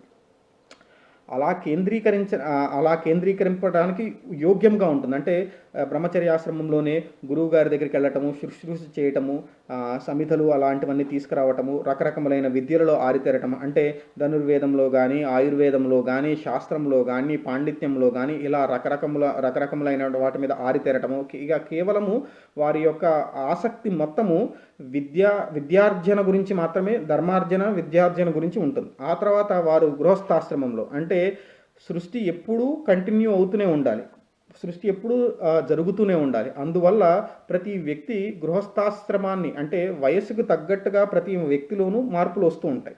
ఆ మార్పులకి తగ్గట్టుగా దాన్ని ధర్మబద్ధం చేయాలి. అధర్మబద్ధం ఎందుకంటే దాన్ని ధర్మబద్ధం చేయకపోతే మనుషులు పశువులు అయిపోతారు. అందువల్ల ఏంటంటే దానికి ఒక ఆశ్రమ ధర్మాన్ని ఏర్పాటు చేయడం జరిగింది. ఒక ధర్మపత్ని కానీ, ఒక ఒక భర్తని కానీ అంటే ఈ ఈ ఈ రెండు ఈ ఇద్దరిని ఒక చోటకి చేర్చి వారి యొక్క వాళ్ళ యొక్క కోరికలు మొత్తాన్ని ధర్మబద్ధం చేయటం జరిగింది. అంటే అర్జించటం కానీ, కామోపభోగం కానీ, తర్వాత ధర్మం గురించి నిలబడటం కానీ, ఇవన్నీ గృహస్థాశ్రమంలో ఒక ఒక ఒక ధర్మంగా ఏర్పాటు చేయడం జరిగింది. దానివల్ల ఏంటంటే వాళ్ళు ఇంకా దారి తప్పటానికి లేకుండా వాళ్ళు కేవలము వాళ్ళను ఉద్ధరించుకుంటూ అలాగే వాళ్ళు సమాజమును కూడా ఉద్ధరించడానికి ఒక ఏర్పాటును చేయటం జరిగింది. అలా చేయటం వల్ల ఏమవుతుందంటే వాడు అర్జించినా కానీ ధర్మార్జన. ఎందుకంటే అమ్మో నేను గనక తప్పుగా అర్జించి తీసుకొస్తే దానివల్ల నా పిల్లలు బాధపడతారేమో తర్వాత తదనంతరము. అందువల్ల చేసేటప్పుడు ధర్మార్జన. అలాగే తను సంపాదించిన దానిలో కొంత భాగమును మరలా దానం చేయటం ద్వారా, అంటే ఎవరైనా అన్నార్తులు ఉంటారు, అలాగే ఎవరైనా కష్టాలలో ఉంటారు, వాళ్ళకి తను సంపాదించిన దానిలో కొంత భాగాన్ని వాళ్ళకి మనస్ఫూర్తిగా మళ్ళీ వాళ్ళకి ఇవ్వాలి. అలా ఇవ్వటం ద్వారా అంటే గృహస్థాశ్రమము ఎలా అంటే ఈ సమాజం మొత్తానికి వెన్నుముక లాంటిది. అంటే అన్నిటినీ నిలబెట్టగలిగేది. అంటే బ్రహ్మచర్యాశ్రమంలో ఉన్న వాళ్ళకి గృహస్థాశ్రమంలో ఉన్న వాళ్ళే భోజనాలు అన్నీ పెట్టి వాళ్ళని సత్కరించాలి. అలాగే వానప్రస్థాశ్రమంలో ఉన్న వాళ్ళకి కూడా వాళ్ళ యొక్క రక్షణ భారము గృహస్థాశ్రమ ధర్మంలో ఉన్న వాళ్ళే చూసుకోవాలి. అలాగే సన్యాసాశ్రమ ధర్మంలో ఉన్న వాళ్ళని కూడా వాళ్ళ యొక్క అన్ని రకములైన బాధ్యతలను గృహస్థాశ్రమంలో ఉన్న వాళ్ళే తీసుకోవాలి. ఇలా అన్ని మిగతా వర్ణాశ్రమములకి సంబంధించిన రక్షణ కానీ వాళ్ళ యొక్క ధర్మానికి ఎటువంటి ఆటంకము కానీ కలగకుండా చూసుకోవాల్సిన బాధ్యత గృహస్థాశ్రమ ధర్మంలో ఉన్న వాళ్ళకి ఉంటుంది. అంటే ఎందుకంటే గృహస్థాశ్రమ ధర్మంలో ఉన్న వాళ్ళకి మాత్రమే అర్జన అని అంటే ధనార్జన కానీ, అలాగే రక్షణకు అంటే మిగతా వాళ్ళందరూ ఒక్కొక్క గుణంతో ఉంటారు. అంటే బ్రహ్మచర్యాశ్రమంలో ఉన్న వాళ్ళు వాళ్ళకి రజోగుణము సత్వగుణము బాగా ఉంటుంది. ఆ తర్వాత గృహస్థాశ్రమ ధర్మంలో ఉన్న వాళ్ళకి 3 గుణములు ఉంటాయి. సత్వము రజోగుణము తమోగుణము 3 ఉంటాయి. మళ్ళీ వీళ్ళు వానప్రస్థాశ్రమానికి వెళ్ళేటప్పటికి సత్వగుణము రజోగుణం ప్రధానంగా ఉంటారు. సన్యాసాశ్రమ ధర్మంలో పూర్తి సత్వగుణ సంపన్నులై ఉండాలి. అంటే ఇలా కర్వేచర్ ఇలా స్టార్ట్ అవుతుందన్నమాట. మళ్ళీ ఇలా వచ్చి మళ్ళీ తమోగుణం దాకా వెళ్ళి మళ్ళీ రజస్సుల దగ్గర వెళ్ళి తర్వాత సత్వగుణం, అంటే కర్వేచర్ ఇలా ఉంటుంది. సో గృహస్థాశ్రమ ధర్మంలో ఉండే వాళ్ళ అట్లా 4 ధర్మాలు, వర్ణాశ్రమ 4 ధర్మములు బ్రహ్మ యొక్క చతుర్ముఖముల నుండి ఆవిర్భవించడం జరిగింది. ఈ పై 4 ఆశ్రమాలలో ఒక్కొక్కటి 4 విధములైన విధానాలతో అలలారుతూ ఉంటుంది. అంటే ఈ 4 ఆశ్రమ ధర్మాలలో ఒక్కొక్క కొన్ని విధానాలు ఉంటాయి. అంటే బ్రహ్మచర్యాశ్రమంలో గురువు గారు మొట్టమొదటి తల్లిదండ్రుల దగ్గర కొంత విద్యను అభ్యసిస్తాడు. అంటే తల్లియే ప్రథమ గురువై కొన్ని మాటలు నేర్పించడము, అలాగే తండ్రి కొన్ని పనులను నేర్పించడము అలా చేస్తాడు. ఆ తర్వాత కొద్దిగా ఊహొచ్చిన తర్వాత తన స్కూల్కి అనండి, లేకపోతే గురుకులానికి అనండి, గురువుల దగ్గర శుశ్రూష చేయండి. అలా వారు కొంత ఏజ్ వచ్చిన తర్వాత పిల్లలు గురువు గారి దగ్గరికి చేరటం జరుగుతుంది. అక్కడ గురుముఖతః వేదం నేర్చుకోవచ్చు, గురుముఖతః శాస్త్రం నేర్చుకోవచ్చు, విజ్ఞానం నేర్చుకోవచ్చు. వారి ఏ రంగాలలో వాళ్ళకి ఇంట్రెస్ట్ ఉంటుందో వాళ్ళు ఆయా రంగాల దాని మీద మంచి పట్టు గురుముఖతః నేర్చుకుంటారు. అలా నేర్చుకోవటం అది ఆ పద్ధతి ఏంటంటే కేవలము వారి ప్రపంచాన్ని గురించి అవగాహన చేసుకోవటము, తర్వాత ప్రపంచంలో తాను ఎలా పైకి రావాలన్న భావనను ఏర్పరచుకోవటంతోనే ఆ బ్రహ్మచర్యాశ్రమం నడుస్తూ ఉంటుంది. బ్రహ్మచర్యాశ్రమం అయిన తరువాత గృహస్థాశ్రమంలోకి ఒక పత్నిని చేపట్టి గృహస్థాశ్రమం ధర్మంలోకి భార్యాభర్తలిద్దరూ నడుస్తారు. భార్యాభర్తలిద్దరూ నడిచిన తర్వాత అప్పుడు ఈ పద్ధతులు మారతాయి. ఏవి బ్రహ్మచర్యాశ్రమంలో వారు పాటించిన ఏ పద్ధతులు అయితే ఉన్నాయో అవన్నీ మారి గృహస్థాశ్రమంలో ఏంటి, వారు అప్పుడు పూజాధికములు చేయటము, తర్వాత యజ్ఞ యాగాది క్రతువులకు చేసే అర్హత, అంటే అప్పటిదాకా దాతగా ఉన్నవాళ్ళు, అంటే బ్రహ్మచర్యాశ్రమంలో కేవలం దేహి అని మాత్రమే తీసుకోవాలి. అంటే అప్పటిదాకా తల్లిదండ్రుల మీద ఆధారపడటము, ప్రపంచం మీద ఆధారపడటము, అలా ఒకళ్ళ దగ్గర దేహి అని తీసుకున్న వాళ్ళు ఇక్కడ అర్జన చేయటం, ఇక్కడ అంటే గృహస్థాశ్రమంలో అర్జన చేయాలి. అలాగే అర్జించిన దాన్ని మళ్ళీ ధర్మం కోసం వెచ్చించాలి. అలాగే పూర్తిగా అంటే యజ్ఞ యాగాది క్రతువులను గృహస్థాశ్రమ ధర్మంలో ఉన్న వాళ్ళు ఆచరించాలి. పుణ్య కార్యాలు, పుణ్య తీర్థాలను సందర్శించటం, ఇట్లాంటివన్నీ గృహస్థాశ్రమంలో భాగంగా. అంటే ఒక సంఘానికి నాయకుల్లాగా ఉంటుంది ఏది గృహస్థాశ్రమ ధర్మం. అంటే వాళ్ళే అర్జిస్తారు, వాళ్ళే రక్షిస్తారు కూడా. అంటే రక్షణ అంటే ఏంటంటే ఏదైనా ఒక ఉదాహరణకు ఒక చిన్న విషయం చెప్తాను. ఒక బ్రాహ్మణుల వారు ఉన్నారు, లేదా ఒక ఒక పండితుల వారు ఉన్నారు. వారు కేవలం వాడు పూజే చేస్తారు. అంటే వారు కేవలం ఇంకా వాళ్ళు గృహస్థాశ్రమంలో లేరు, వాళ్ళు వానప్రస్థాశ్రమంలో ఉన్నారనుకోండి. అంటే వాళ్ళకి అర్జన ఉండదు. అలాంటి వాళ్ళకి గృహస్థాశ్రమంలో ఉన్న వాళ్ళే వెళ్ళి, అయ్యా మీరు ఇది స్వీకరించండి, మీరు భగవంతుని పూజించండి, 4 కాలాల పాటు వర్షాలు పడేటట్టు, అలాగే అందరు సుఖ సంతోషాలతో ఉండేటట్టు, ఈ లోకమంతా సుభిక్షంగా ఉండేటట్టు మీరు భగవంతుని ఆశ్రయించి మమ్మల్ని రక్షించండి అని వీరు ఆ వానప్రస్థాశ్రమంలో కానీ సన్యాసాశ్రమంలో ఉన్న వారిని ఆశ్రయించి వారికి కావాల్సిన అంటే వారికి కావాల్సిన సంభారాలన్నీ ఏర్పరచడం గృహస్థాశ్రమంలో ఉన్న వాళ్ళు చేస్తూ ఉంటారు. అట్లా గృహస్థాశ్రమంలో కొన్ని నియమాలు ఉంటాయి. అలాగే వానప్రస్థం ఏంటంటే గృహస్థాశ్రమం అయిపోయి వాళ్ళకి పిల్లలు పుట్టారు, వాళ్ళ పిల్లల్ని గృహస్థాశ్రమానికి పంపించారు, వాళ్ళ బాధ్యతలు అయిపోయినాయి అక్కడితో. ఎప్పుడైతే పిల్లలకి ఒకటే కండిషన్, ఎప్పుడు నాకు వానప్రస్థాశ్రమానికి ధర్మం ఎప్పుడు వచ్చిందని ప్రతి మనిషి నిశ్చయించుకోవాల్సిన అవసరం ఏంటంటే వారికి సంబంధించిన సంతానము వారు గృహస్థాశ్రమంలోకి ఎప్పుడైతే వెళ్తారో వీళ్ళు ఇక వానప్రస్థాశ్రమాన్ని స్వీకరించడానికి అర్హులైపోతారు. అంటే ఇక వాళ్ళకి ఎటువంటి బాధ్యతలు లేవు. ఇంకా ఆ తర్వాత వాళ్ళ పిల్లలకి ఏంటి, వాళ్ళకి డబ్బులు అవసరమే, ఇక అవన్నీ మనం ఆలోచించకూడదు. అప్పుడే మనం వదిలిపెట్టి వెళ్ళాలి అని శాస్త్రం చెప్తుంది మనకి. ఇంకా పైన జరిగేది నీకు సంబంధించిన విషయాలు కాదు. వాళ్ళకి రెక్కలు వచ్చాయి అంటే సృష్టిలో ప్రతి జీవిని చూడండి. ప్రతి జీవి ఇప్పుడు కుక్కల దగ్గర నుంచి లేదా పక్షుల దగ్గర నుంచి ప్రతి జీవి చూడండి, వాటికి పుట్టిన పిల్లలు స్వంతంగా ఆహారాన్ని సముపార్జించుకునేంత శక్తి వచ్చేంత వాటికి మాత్రమే ఆ తల్లి పక్షి కానీ తండ్రి పక్షి కానీ వాటి పక్కన ఉంటాయి. ఒకసారి అవి నడవటము, పరిగెత్తటము, లేకపోతే ఎగరటము ప్రారంభించిన తర్వాత ఇంకా వాటిని అవి వెళ్ళిపోతాయి. అదే ఇక్కడ కూడా మనకేంటంటే మన బాధ్యత ఎక్కడ దాకా ఇచ్చారంటే మనుషులకు సంబంధించి మనకి బుద్ధి ఇవన్నీ ఉన్నాయి కనుక వారు ఈ పుట్టిన పిల్లలు మరల గృహస్థాశ్రమానికి వెళ్ళేంత వరకు మాత్రమే వీళ్ళు వారికి రక్షకులు. ఒక్కసారి వారు గృహస్థాశ్రమంకి వెళ్ళిపోయిన తర్వాత అది అమ్మాయే కావచ్చు, అబ్బాయే కావచ్చు, ఎవరైనా వారు ఒకసారి గృహస్థాశ్రమానికి వెళ్ళిపోయిన తర్వాత వాళ్ళకి సంబంధించిన విషయాలలో కానీ వాళ్ళకి సంబంధించిన ఏ విషయములలో కానీ జోక్యం చేసుకోకూడదు. అంటే జోక్యం చేసుకునేందుకు అర్హత లేదు. బేసిక్గా ఏదైనా వాడు సలహా అడిగితే మనం చెప్పడం కానీ మిగతా అంటే వారికి సంబంధించి నువ్వు ఇలా చేయాలని అధికారంగా కానీ నువ్వు ఇలా చేయండమ్మా, మీరు ఇలానే ఉండండమ్మా అని చెప్పడం కానీ అధికారం మనకి లేదు అని మాత్రమే మనకు శాస్త్రం చెప్తుంది. అక్కడ అప్పుడు ఆ భార్యాభర్తలు ఎవరైతే పిల్లల్ని పెద్ద చేశారో ఆ భార్యాభర్తలు కంప్లీట్గా వానప్రస్థాశ్రమానికి వెళ్ళాలి. అంటే వానప్రస్థాశ్రమం అంటే మన ఇంట్లో ఉండి కూడా ఉండొచ్చు. అంటే వానప్రస్థం అంటే ఏంటంటే కేవలం భగవదారాధన, కేవలము భగవంతుడికి సంబంధించిన విషయముల గురించి మాత్రమే ఆలోచించడం. అంటే ఇంకా ధనార్జన చేయాలి, ఇంకా 10 లక్షలు సంపాదించాలి, ఎన్ని కోట్లు, ఇవన్నీ కాదు. కేవలం అర్థమునికి సంబంధించి ఇంకా అర్జన ఎందుకు, ఇంకా పిల్లలందరూ వాళ్ళకి సంబంధించిన వాళ్ళదంతా అయిపోయింది. సో కేవలము ఈ మిగిలిన ఉన్న కాలము భగవంతుని మీద మనము దృష్టిని కేంద్రీకరించాలి ఉన్న కొద్ది కాలము. అంటే ఇంకా ఆ తర్వాత కేంద్రీకరించడానికి కూడా మనలో జవసత్వాలు ఉండవు. ఎందుకంటే ఏదన్నా మనం పని చేయాలనుకుంటాం, 60 ఏళ్ళు వచ్చిన తర్వాత ఆ పని ఉదయాన్నే లేచి 4 గంటలకే లేచి వ్రతం చేసుకోవాలన్నా 60 ఏళ్ళు వచ్చిన తర్వాత సాధ్యం కాకపోవచ్చు. అన్ని శరీరాలకి అంత పటుత్వం ఉండకపోవచ్చు.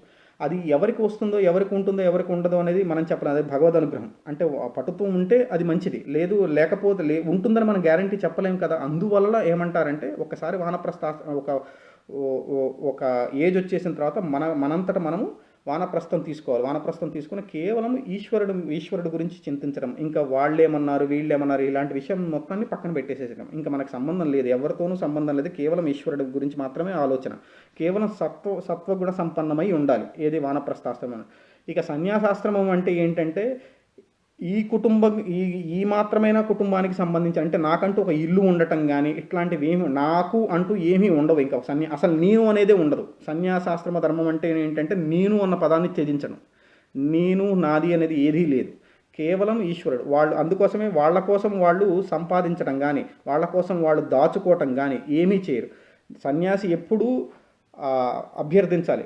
భవతీ భిక్షాందేహి అని సన్యాసికి అంటే ఆ రోజు తనకు వచ్చిన భుక్తి తాను స్వీకరించి మళ్ళీ దాన్ని దాచుకోవటం కూడా ఉండదు. అది మళ్ళీ పశుపక్షాదులకు పెట్టేయటము, ఈ సర్వభూతముల యందు తను సంపాదించిన ఆ రోజు తన కోసం తనకు ఏదైతే తెచ్చుకున్నాడో తను తిన్నది మిగిలిపోతే కూడా ఆ సన్యాసి ఏం చేస్తారంటే మళ్ళీ భూతాలకు అప్పచెప్పేస్తారు. అంటే మిగిలిపోయిన అన్నాన్ని అలా కుక్కలకి ఇచ్చేయటము, లేకపోతే అలా పశుపక్షాదులకు ఇచ్చేయటము, మళ్ళీ ఆ అంటే మళ్ళీ రేపటి కోసం దాచుకోవటం ఉండదు. ఆ సన్యాసాశ్రమ ధర్మం చాలా కఠినమైనది. కేవలం ఈశ్వరుణ్ణి రమిస్తూనే, ఈశ్వరుడి గురించే ధ్యానిస్తూనే, ఈశ్వర తత్వం గురించి మాత్రమే ఉండాలి. కామ, క్రోధ, లోభ, మోహ, మదమాత్సర్యములను 6ంటికి సన్యాసి దూరం. అందుకోసమే సన్యాసికి ఏంటంటే, ఇప్పుడు ఎవరైనా సన్యాసాశ్రమ ధర్మం తీసుకుంటే ఏం జరుగుతుందంటే వారికి కర్మకాండలు జరిపించేసేస్తారు. అంటే ఇంకా ఆ మనిషి లేడు, ఆ మనిషి వెళ్ళిపోయాడు అనుకున్నట్టు, ఆ మనిషి వెళ్ళిపోయాడు అన్నట్టుగానే వారి తల్లిదండ్రులు అంటే ఈ ఒక ఉదాహరణకి ఒక బిడ్డడు ఉన్నాడు అనుకోండి, ఆ బిడ్డడు సన్యాసాశ్రమం తీసుకుంటే ఈ తల్లిదండ్రులు ఆ బిడ్డడికి కర్మకాండలు చేసేస్తారు. ఆ బిడ్డడికి వేరే పేరు పెడతారు. అసలు ఈ భౌతిక నామంతో సంబంధం లేదు, వారికి సపరేట్గా కొత్త పేరు వచ్చేస్తుంది. ఇంకా వారు ఇంకా పూర్తిగా వీరిని తల్లిదండ్రులని కానీ, వీరు మా గురువులని, వీరు అన్నదమ్ములని కానీ, ఇంకా వారితో ఈ ప్రపంచానికి సంబంధించి ఎటువంటి లింకులు ఉండవు. ఇంకంతే పూర్తిగా తెగిపోతారు, ఎటువంటి బంధాలు ఉండవు. వాళ్ళు కేవలం పూర్తిగా ఇక ప్రపంచం గురించి, అంటే ఈశ్వరుడి గురించి మాత్రమే ఆలోచిస్తారు. సన్యాసాశ్రమం అది ఈ మూడు వర్ణాశ్రమములకి చాలా ఉత్కృష్టమైనది. అది అంత సులభం కూడా కాదు. దానికి అది మాటలతో చెప్పేది కూడా కాదు. సన్యాసాశ్రమ ధర్మం అంత చాలా గొప్పది. అది బ్రహ్మచర్యానికి సావిత్రం అని పేరు. సవిత అంటే సూర్యుడు. ఆయన ఆరాధించే గాయత్రి ఇందు ప్రధానం. అంటే బ్రహ్మచర్యంకి సావిత్రం అని ఇంకొక పేరు. బ్రహ్మచర్యము అంటే నిష్ఠతో, కేవలము ఈశ్వరుడు గురించి ఆరాధించాలన్న పట్టుదలతో, లేదా ఏదైతే తను సాధించాలనుకున్నాడో దాని మీద ఏకాగ్రతతో నిలబడటం బ్రహ్మచర్యం. ఇంకా దానిని తప్ప వేరేది ఏది ఆలోచించకుండా ఉండటం బ్రహ్మచర్యం. దానికి సావిత్రం అని పేరు. ఆ సవిత అంటే సూర్యుడు. సవిత్ర మండలానికి అధిపతి సూర్యుడు. ఆయన్ని ఆరాధించే గాయత్రి ఇందు ప్రధానం. ఉపనయనం మొదలుకొని 3 దినాల పర్యంతం గాయత్రి మంత్రం జపించడం ప్రాజాపత్యం అంటారు. అంటే ఇవన్నీ రకరకాలుగా ఏ రకాలుగా నాలుగు వర్ణాశ్రమ ధర్మముల గురించి చెప్పడం జరిగింది. ఇందాక నేను మీకు చెప్పిన విషయములన్నింటినీ ఇక్కడ బ్రహ్మచర్యాశ్రమంలో ఏం చేస్తారు, గృహస్థాశ్రమంలో ఏం చేస్తారు, వానప్రస్థాశ్రమంలో ఏం చేస్తారు, అలాగే సన్యాసాశ్రమంలో ఏం చేస్తారు అని చెప్పి రకరకాలుగా భాగవతంలో మనకి డిస్క్రిప్షన్ ఇవ్వటం జరిగింది. ఆ తర్వాత అనంతరం అనంత వీర్యవంతులైన ఋషుల సంతానమై సవిస్తారమై వృద్ధి కాలేదని తలంచాడు బ్రహ్మ. ఆయన తన మొదటి శరీరాన్ని వదులుకున్నాడు. నిషిద్ధం కాని కామంపై ఆసక్తి గల మరొక దేహాన్ని ధరించాడు. నిత్యం ప్రజాసృష్టి యందు ఆసక్తుడైనాడు. అయినా ప్రజాభివృద్ధి జరగలేదు. కారణం తెలియక ఆశ్చర్యపడ్డాడు. అది వృద్ధి అయ్యే విధానాన్ని గురించి ఆలోచించాడు. ఇక్కడ ఏంటంటే బ్రహ్మగారు మరలా ఈ రకరకములైన సృష్టికి సంబంధించిన భాగాలని బ్రహ్మగారు సృష్టించినప్పటికీ, అలాగే 10 మంది ఋషులను కూడా బ్రహ్మగారు సృష్టించడం జరిగింది. కానీ ఇన్ని భాగాలు, వర్ణాశ్రమ ధర్మాలు ఇన్ని ఏర్పడుతున్న నిజమైన సృష్టి ఇంకా ఇవన్నీ ఏంటంటే మనకి ప్రాకృత సృష్టి, వికృత సృష్టిల్లో మనకి చెప్పారు కదా, అలాగా ప్రాకృతిక సృష్టికి సంబంధించిన భాగములు మాత్రమే ఇప్పటిదాకా బ్రహ్మగారు సృష్టించడం జరిగింది. దానివల్ల సృష్టి పూర్తిగా వృద్ధి చెందటం లేదు. అంటే కేవలం ఇప్పుడు చూడండి, భావం వల్ల వృద్ధి చెందదు, దానికి శరీరం కావాలి. భావం వల్ల ఎప్పుడు వృద్ధి చెందదు, దానికి శరీరం కావాలి. ఎందుకంటే ఏదైనా ఆలోచన మనకి శక్తి. ఆ ఆలోచన రాగానే అది జరగదు. అది జరగాలి అంటే దానికి కావాల్సిన శరీరం కావాలి. ఆ శరీరం ఉంటేనే ఆలోచన భౌతిక రూపాన్ని దాలుస్తుంది. అంటే ఇప్పుడు మనం ఉదాహరణకి నేను షాపుకి వెళ్ళి పలానా షాపుకి వెళ్ళి 4 కాయగూరలు తెచ్చుకుందామని అనుకోగానే 4 కాయగూరలు నా ఇంట్లోకి రావు. అది ఒక ఆలోచన. దానికి కావాల్సిన శరీరం కావాలంటే నేను భౌతికంగా దానికి ఆ ఆలోచనని ఇంప్లిమెంట్ చేయాలి. ఆ ఆలోచనను ధారణ చేసి నేను అక్కడికి వెళ్ళి వాటిని కొని ఇంట్లోకి తీసుకుని రావాలి.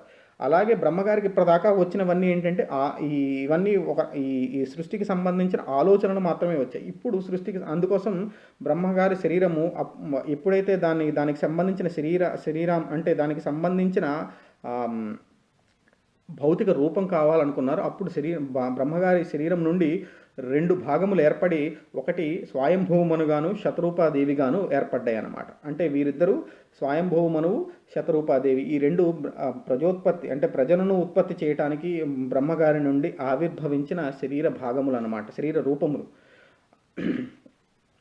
ఆ దంపతులకు ప్రియవ్రతుడు ఉత్తానపాదుడు అని ఇద్దరు పుత్రులు కలిగారు. అంటే మొట్టమొదట మనం ఈ ఈ మానవాళికి అంటే సంబంధించి మన మన మన సృష్టికి సంబంధించి మొట్టమొదట అంటే ఆది ఆది ఆది దంపతులు ఎవరు అంటే వాళ్ళిద్దరు స్వయంభవమును శతరూపాదేవి. అంటే ఇప్పుడు మన తాత ముత్తాతల గురించి మనం చెప్పుకుంటాం చూడండి, అలా అందరికి సంబంధించి ఈ ట్రీని కనుక పైకి తీసుకెళ్తే ఆ మొట్టమొదట పాయింట్ ఈ ఇద్దరు ఇది కలిసిన పాయింట్ ఏంటంటే మొట్టమొదటి స్వయంభూ మనువు. మన్వంతరాలు మనం మాట్లాడుకుంటాం కనుక స్వయంభవ మనువు శతరూపాదేవి. అంటే ఈ మన్వంతరానికి అంటే ఈ సృష్టికి సంబంధించి అంటే ఈ ఈ ఈ పర్టికులర్ పార్ట్ ఆఫ్ ద సృష్టికి సంబంధించి, ఎందుకంటే మళ్ళీ మనము భాగవతం మొదట్లో మనం చెప్పుకున్నాం ఎన్నో మన్వంతరాలు ఎన్నో యుగాలు నడుస్తూ ఉంటాయి అనుకున్నాం కదా. ఈ మన్వంతరానికి సంబంధించి మన అందరికీ మొట్టమొదట ప్రారంభమైందంటే స్వయంభవ మనువు, ఆ తర్వాత వారి భార్య శతరూపాదేవి. వారి ఇద్దరికి పుట్టిన వాళ్ళు ప్రియవ్రతుడు ఉత్తానపాదుడు. అకూతి, దేవహూతి, ప్రసూతి అని ముగ్గురు పుత్రికలు కూడా పుట్టారు. అంటే వారికి ఇద్దరు పుత్రులు, ముగ్గురు పుత్రికలు పుట్టారు. పుత్రులు ఇద్దరి పేర్లు మళ్ళొకసారి ప్రియవ్రతుడు, ఉత్తానపాదుడు. అలాగే కూతుర్ల పేర్లు ఏంటంటే అకూతి, దేవహూతి, ప్రసూతి అని ముగ్గురు పుత్రికలు పుట్టారు. వారిలో అకూతిని రుచి ప్రజాపతికి, దేవహూతిని కర్ధమ ప్రజాపతికి, ప్రసూతిని దక్ష ప్రజాపతికి ఇచ్చి వివాహం చేశారు. మనం మొట్టమొదట మాట్లాడుకున్నప్పుడు బ్రహ్మ భాగముల నుండి వివిధ మంది ఏర్పడ్డారన్నారు కదా. ఆ ఏర్పడ్డ వాళ్ళలో ఎవరు రుచి ఉన్నారు, కర్ధమ ప్రజాపతి ఉన్నాడు. అంటే వారికి మళ్ళీ వాళ్ళు ప్రజాభివృద్ధి చేయడం కోసం మళ్ళీ ఇప్పుడు స్వయంభూమును శతరూపాదేవి బ్రహ్మ నుంచి ఆవిర్భవించిన తర్వాత వారికి ముగ్గురు పుత్రికలు పుట్టారన్నాం కదా, అకూతి, దేవహూతి, ప్రసూతి. ఈ ముగ్గురు పుత్రికలను బ్రహ్మ నుంచి మొదట ఆవిర్భవించిన వారిలో అయిన ప్రజాపతులైన కర్దమ, ప్రసూతి, దక్ష ప్రజాపతులకు ఇచ్చి వివాహం చేశారనమాట. ఎవరెవరికి ఇచ్చారు? అకూతిని రుచి ప్రజాపతికి, దేవహూతిని కర్దమ ప్రజాపతికి, ప్రసూతిని దక్ష ప్రజాపతికి ఇచ్చి వివాహం చేయడం జరిగింది.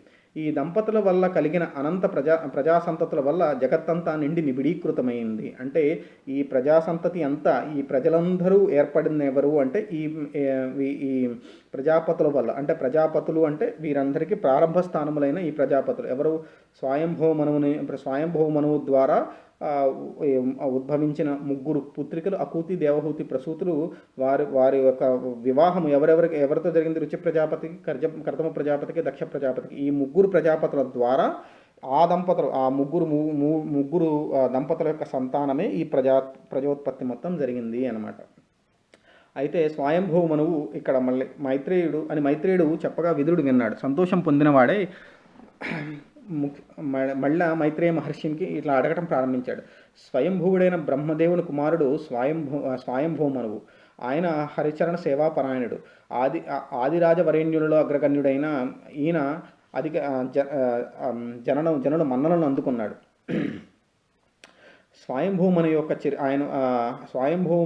అటువంటి స్వయంభువ మనువు యొక్క చరిత్ర నాకు వృత్తాంతం చెప్పాల్సింది అని విదురుడు మైత్రేయ మహర్షిని అడగటం ప్రారంభం చేశాడనమాట.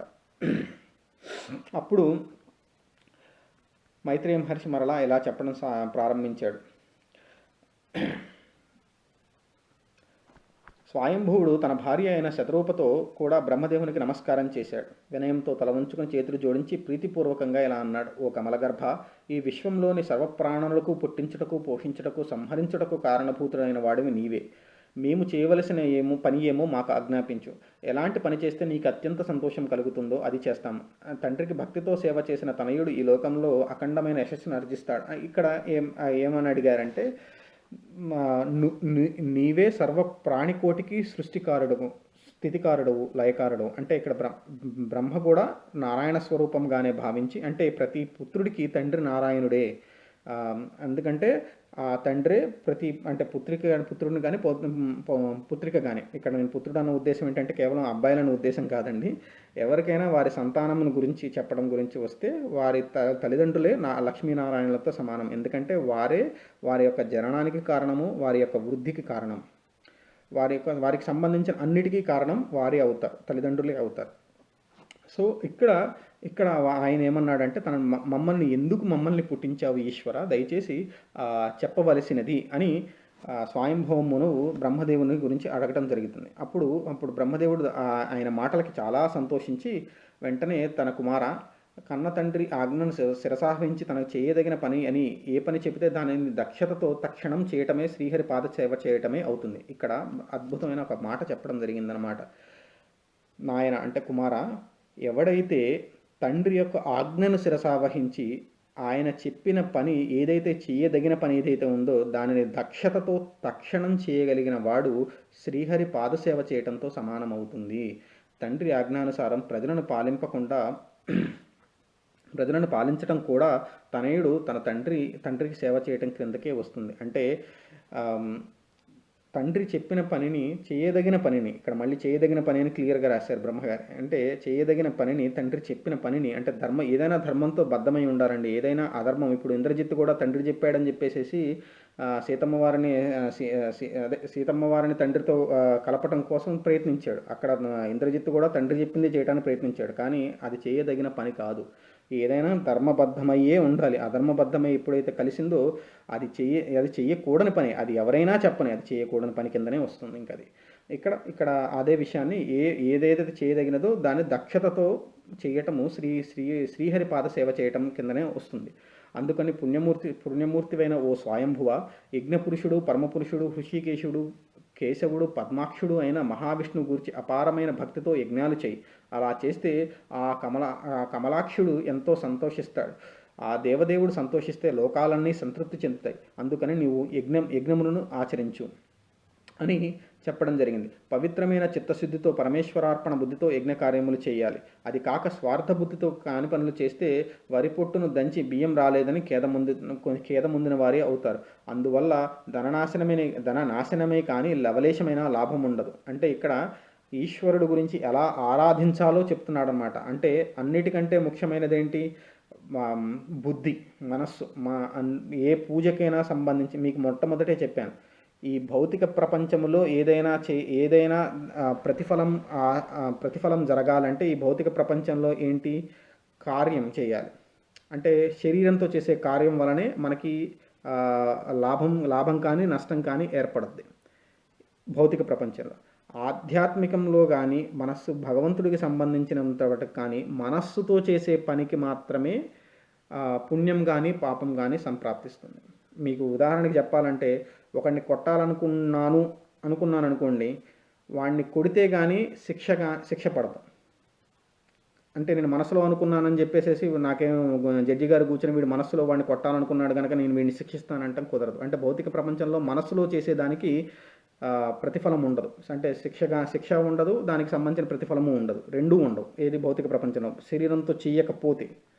అదే ఆధ్యాత్మిక ప్రపంచంలో అయితే మాత్రం మనసుకి లంకె. మనసుకి ఏంటి? నువ్వు మనసుతో చేస్తేనే నీకు పుణ్యం కానీ పాపం కానీ ఇస్తారు.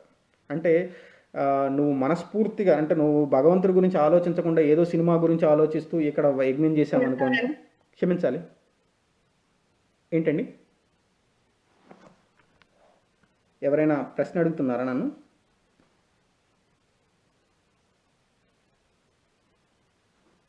ఓకే, లేదు, ఎవరో మ్యూట్ వెళ్ళినట్టుంది. సరేనండి. అంటే భౌతిక ప్రపంచంలోనేమో శరీరంతో చేసే పనులకు మాత్రమే మనకి లాభం కానీ నష్టం కానీ ఉంటుంది. అంటే మనం కష్టపడి ఏదో ఒక చోట పని చేసాము, నెల తిరిగేటప్పటికి మనకి డబ్బులు వస్తాయి.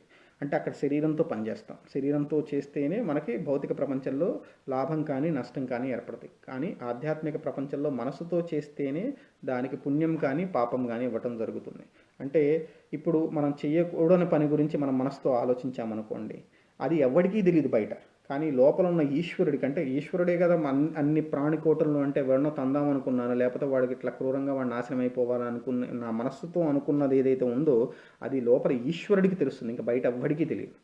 దానివల్ల భౌతిక ప్రపంచంలో నీకు కంటికి కనిపించేటట్టుగా నీకేమి శిక్ష పడకపోవచ్చు, కానీ అది కర్మరూపంలో మళ్ళీ నేను మళ్ళీ వెనక్కి వచ్చి నిన్ను చుట్టుకున్నప్పుడు ఇంకా నిన్ను దాన్ని తప్పించేవాడేవాడు. అందుకోసమే నేను ఏం తప్పు చేస్తే నాకు ఈ శిక్ష వేసావురా భగవంతుడా అని మనమే అనుకుంటాం. ఎందుకు ఈ కర్మ నాకు వచ్చిందా అనుకుంటాం.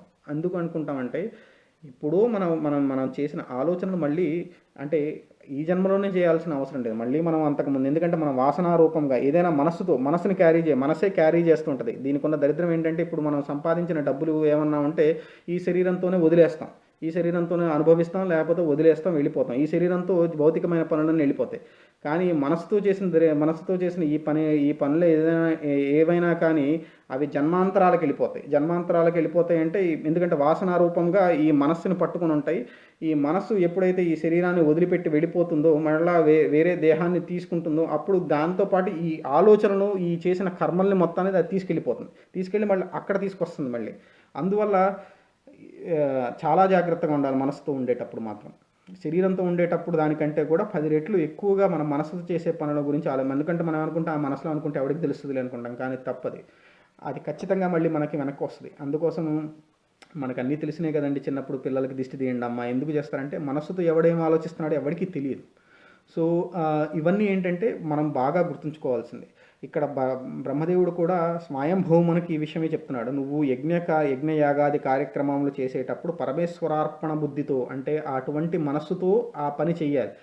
అది కాక స్వార్థ బుద్ధితో, అంటే వేరేదేదైనా అంటే ఆచరణ యోగ్యం కాని విషయముల గురించి వాటి గురించి ఆలోచిస్తూ కనుక స్వార్థ బుద్ధితో కనుక నువ్వు చేస్తే దానివల్ల డబ్బు పోగొట్టుకోవడమే కానీ దాని లవలేసమైన, అంటే ఇప్పుడు ఒక యజ్ఞం చేసామనుకోండి, దానికి కావాల్సిన సంభారాలు అవి ఇవి భౌతిక ప్రపంచంలో మన కష్టార్జితంతో సంపాదించి పెట్టుకున్నవన్నీ తెచ్చి పెట్టుకొని ఏదైనా ఉదాహరణ సత్యనారాయణ స్వామి పూజ చేస్తున్నాం, దానికి కావాల్సిన సంభారాలన్నీ తెచ్చుకుంటాం. దానికి ఉదాహరణకి ఒక 10,000 రూపాయలు ఖర్చు పెట్టి తీసుకొచ్చుకుని పూజ చేస్తున్నాం. కానీ పూజ చేసేటప్పుడు నీ మనసు దాని మీద లేదనుకోండి, ఈ 10,000 తీసుకెళ్ళి పారేసినట్టే. ఇంకా దానివల్ల ఎటువంటి ప్రయోజనం, ఎందుకంటే భగవంతుడు నువ్వు పెట్టే డబ్బుల్ని చూడడు అక్కడ, ఎందుకంటే నువ్వు ఏ మనసుతో చేస్తున్నావు.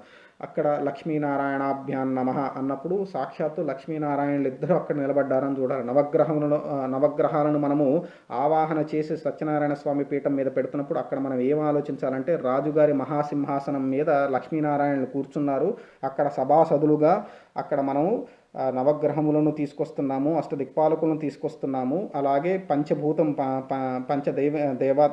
దేవాత్ములు వారి యొక్క పత్ని సపరివార సమేతంగా అక్కడ తీసుకొస్తే అక్కడ ఆ పీఠం సత్యనారాయణ స్వామి పీఠమును మనం కళ్ళు మూసుకున్నప్పుడు ఎలా కనిపించాలంటే అక్కడ నవగ్రహాలు, అష్టదిక్పాలకులు వారి యొక్క పత్ని సపరివార సమేతంగా ఈశ్వరుడికి ముందు నిలబడిన సభా మండపము ఉండాలి.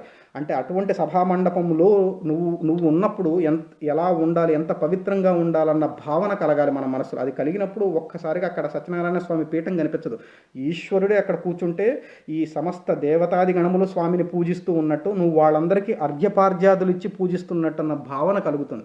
భావన మాత్ర సంతుష్టాయే నమః అని మనం ఎప్పుడైతే లలితాదేవి శాస్త్రంలో చదువుతామో దాని యొక్క భావం ఇది. అయితే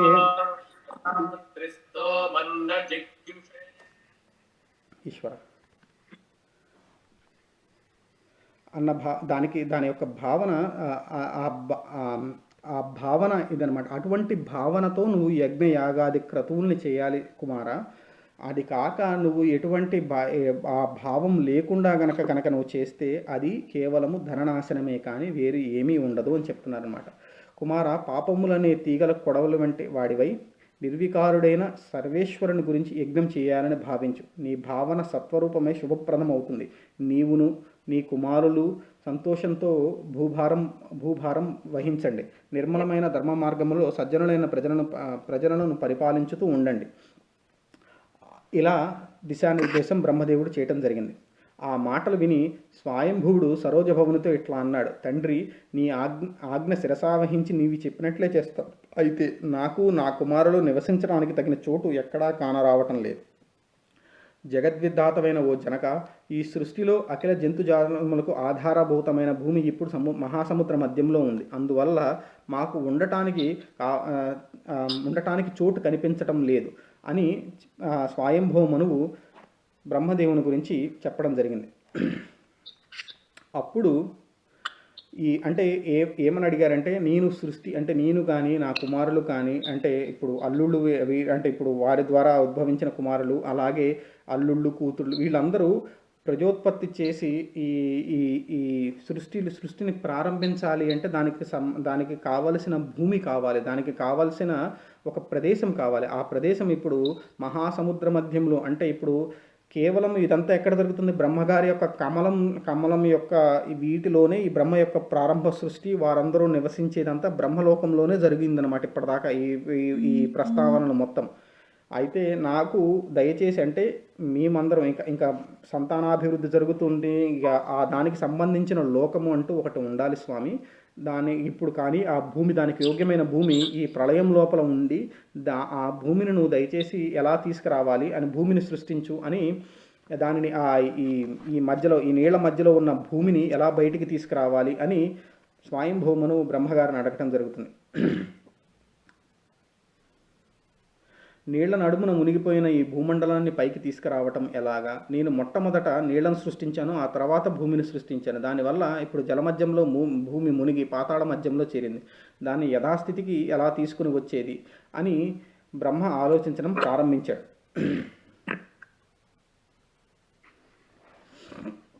ఇప్పుడు అలా ఆలోచించి లోకాలన్నీ సృష్టించాలనే భావంతో పటాటోపంతో ఎంతో ప్రయాసపడుతున్నాను, కానీ నేను ఈ భూమిని ఉద్ధరింపగలనా, ఈ మహాకార్యం నాకెలా సాధ్యమవుతుంది అని లక్ష్మీ వల్లభుడైన శ్రీమన్నారాయణుని గురించి ఆలోచించారన్నమాట.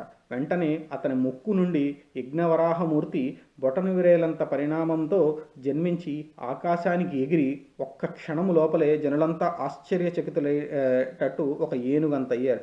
అంటే ఇలా ఎప్పుడైతే బ్రహ్మదేవుడు అయ్యో నేను ఇప్పుడు ఈ భూమిని అంటే నివాసయోగ్యమైన భూమిని ఎలా సృష్టించాలి, ఈ ప్రళయంలో ఎక్కడో పడికొట్టుకున్న ఈ భూమిని ఎలా ఉద్ధరించాలి, ఎలా బయటికి నివాసయోగ్యమైన భూమిని ఎలా బయటికి తీసుకురావాలి అన్న ఉద్దేశంతో ఈ బ్రహ్మదేవుడు ఆలోచిస్తున్నప్పుడు బ్రహ్మదేవుడి యొక్క నాసికారంధ్రముల నుంచి ముక్కు రంధ్రములలోంచి యజ్ఞవరాహమూర్తి బొటను వ్రేలంత పరిణామముతో జన్మించారనమాట. అంటే ఆయన నాసికారంధ్రం, ఆయన ఉచ్ఛ్వాస నిశ్వాసములలో అంటే లోపల ఈశ్వరుడే గాలి రూపంలో లోపలికి వెళ్ళి హృదయ కమలంలో ఉన్న మన పరమాత్మను స్పృశించి మళ్ళీ బయటికి వస్తూ ఉంటాడు. అంటే ఉచ్ఛ్వాస నిశ్వాసములే మనకి మన దేహమును, మన ఆత్మను నిలబెట్టేటటువంటి శక్తిని ఈశ్వర తుల్యంగా ఇస్తాయన్నమాట. అటువంటి ఉచ్ఛ్వాస నిశ్వాసముల ద్వారా యజ్ఞవరాహమూర్తి అంటే లోపల బ్రహ్మదేవుడి లోపల నారాయణుడు స్వామి యొక్క నాసికారంధ్రముల నుంచి బయటికి వచ్చి ఒక బొటన విరేలంత పరిణామంతో నాసికారంధ్రం నుంచి కింద ఉద్భవించడం జరిగిందంట. అంటే ఆయన నాసికారంధ్రం నుంచి బయటికి వచ్చి వెంటనే మరుక్షణమే ఆకాశానికి ఎగిరిందంట. ఆ యజ్ఞవరాహమూర్తి అవతారం ఎగిరి ఒక ఏనుగు అంత పరిణామాన్ని ఒక క్షణకాలంలో ఉద్భవించడం జరిగింది. అప్పుడు ప్రజల్ని సృష్టించడానికై నియమింపబడిన మరీచి మొదలగు మనుకుమారులు యజ్ఞవరాహాన్ని చూశారు. ఎంత ఆశ్చర్యము! నాసికారంధ్రం నుండి వెలువడ్డ వ్రేలెడు బాలవరాహము క్షణములోనే పెద్ద ఏనుగంతయి అటు పిమ్మట మహాపర్వతమంతైనది. ఇలాంటి విచిత్రము ఎక్కడైనా ఉంటుందా అని తమలో తాము తర్కించుకున్నారు. అంటే ఇప్పుడు బ్రహ్మలోకంలో బ్రహ్మ మానసపుత్రులు అందరూ అక్కడే ఉన్నారు. ఆ తర్వాత స్వయంభూమనువు, వారి పిల్లలు, వారి అల్లుడు, కోడళ్ళు, కూతుర్లు అందరూ అక్కడే ఉన్నారు ప్రస్తుతానికి. ఆ క్షణంలోనే యజ్ఞవరాహావతార ఆవిర్భావం జరిగింది. అది క్షణములోనే, ఆ క్షణకాలంలోనే వచ్చిన బాలవరాహము ఏనుగంతా, ఆ తర్వాత మహాపర్వతం అంతా పెరిగిందనమాట. అది చూసిన వీళ్ళందరూ అక్కడ ఉన్న వారందరూ ఆశ్చర్యచకితులైపోయారు. ఇదేంటి ఇలా ఇది ఎక్కడైనా జరుగుతుందా ఇలా అని. నా మనస్సులో గల దుఃఖభారం దూరం చేయటానికే దేవాది దేవుడు అయిన ఈ నారాయణుడు యజ్ఞవరాహ రూప అవతారం ధరించాడు. ఆయనకి ఇదంత విషయం అని బ్రహ్మదేవుడు చెప్పడం జరిగింది. బ్రహ్మదేవుడు ఈ విధంగా భావిస్తూ ఉండగా యజ్ఞవరాహమూర్తి అయిన ఆ దేవతా చక్రవర్తి ప్రళయకాలంలోని మేఘ సమూహములు భయంకరంగా గర్జించినట్లు విజృంభించి దిక్కులు పిక్కటిల్లే విధంగా భీకరంగా గర్జించాడు అని నాయన విదుర. ఇక్కడ ఎవరు చెప్తున్నాడు? మైత్రేయ మహర్షి విదురుడికి చెప్తున్నాడు కదా. అప్పుడు మైత్రేయ మహర్షి విదురుడితో అంటున్నాడు అనమాట, నాయన విదుర, ఆ ఘన గంభీర ధ్వనిని విని బ్రహ్మదేవుడు మునులు అపారమైన ఆనందమును పొందారు. అంటే ఆయన పుట్టడంతోనే జయ జయధ్వానములు అన్నట్టుగా ఆయన ఒక భీకరమైన ఒక గర్జనను చేశాడు. అంటే ఇంకా నేను వచ్చాను, మీకు ఎటువంటి భయము లేదు అన్నట్టుగా అటువంటి భీకరమైన గర్జన చేయగానే అక్కడ ఉన్న బ్రహ్మలోకంలో ఉన్న బ్రహ్మ మరియు అక్కడ ఉన్న ఋషిగణములన్నీ ఎంతో ఆనందానికి గురయ్యాయి అన్నమాట. ఆ శబ్దాన్ని విని క్షమించాలి, ఎవరు మ్యూట్లో లేరనుకుంటాను.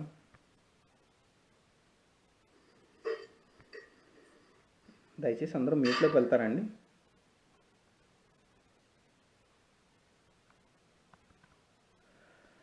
ఆ యజ్ఞవరాహాన్ని చూసి అన్ని వేదములు పౌరుష రూపం అంటే ఒక పురుష రూపాన్ని దాల్చి వేదములు స్వామిని తన వేదములలో ఉన్న సారంతో స్వామిని కీర్తించడం ప్రారంభించాయన్నమాట. అంటే మనం సూక్తములతో, ఇవే సూక్తములు కాదు, ఇవన్నీ వేదాంతర్భాగములు సూక్తములు. సూక్తము అంటే స్వామి యొక్క వర్ణన, ఆ స్వామి వర్ణన అంటే పురుష సూక్తము స్వామి గురించి చెప్తుంది, స్త్రీ సూక్తము అమ్మవారి యొక్క శక్తి గురించి చెప్తుంది, అలాగే నారాయణ సూక్తం నారాయణుని గురించి చెప్పడం జరుగుతుంది. ఇలా వివిధ సూక్తములతో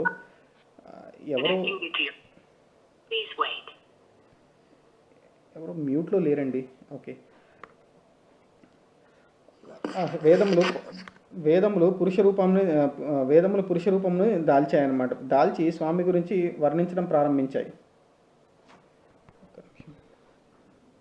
క్షమించాలి, ఒక్క సెకండ్.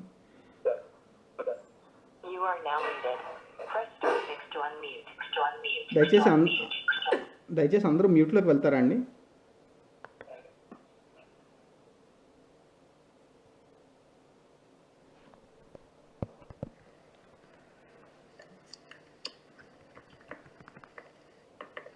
భూమిని రక్షించనున్న ఆ యజ్ఞవరాహము కర్కశమైన తన మెడ మీద జూలు విదిల్చింది. దానివల్ల పుట్టిన వాయు వేగమునికి మేఘమండలమంతా చల్లా చెదరైపోయింది.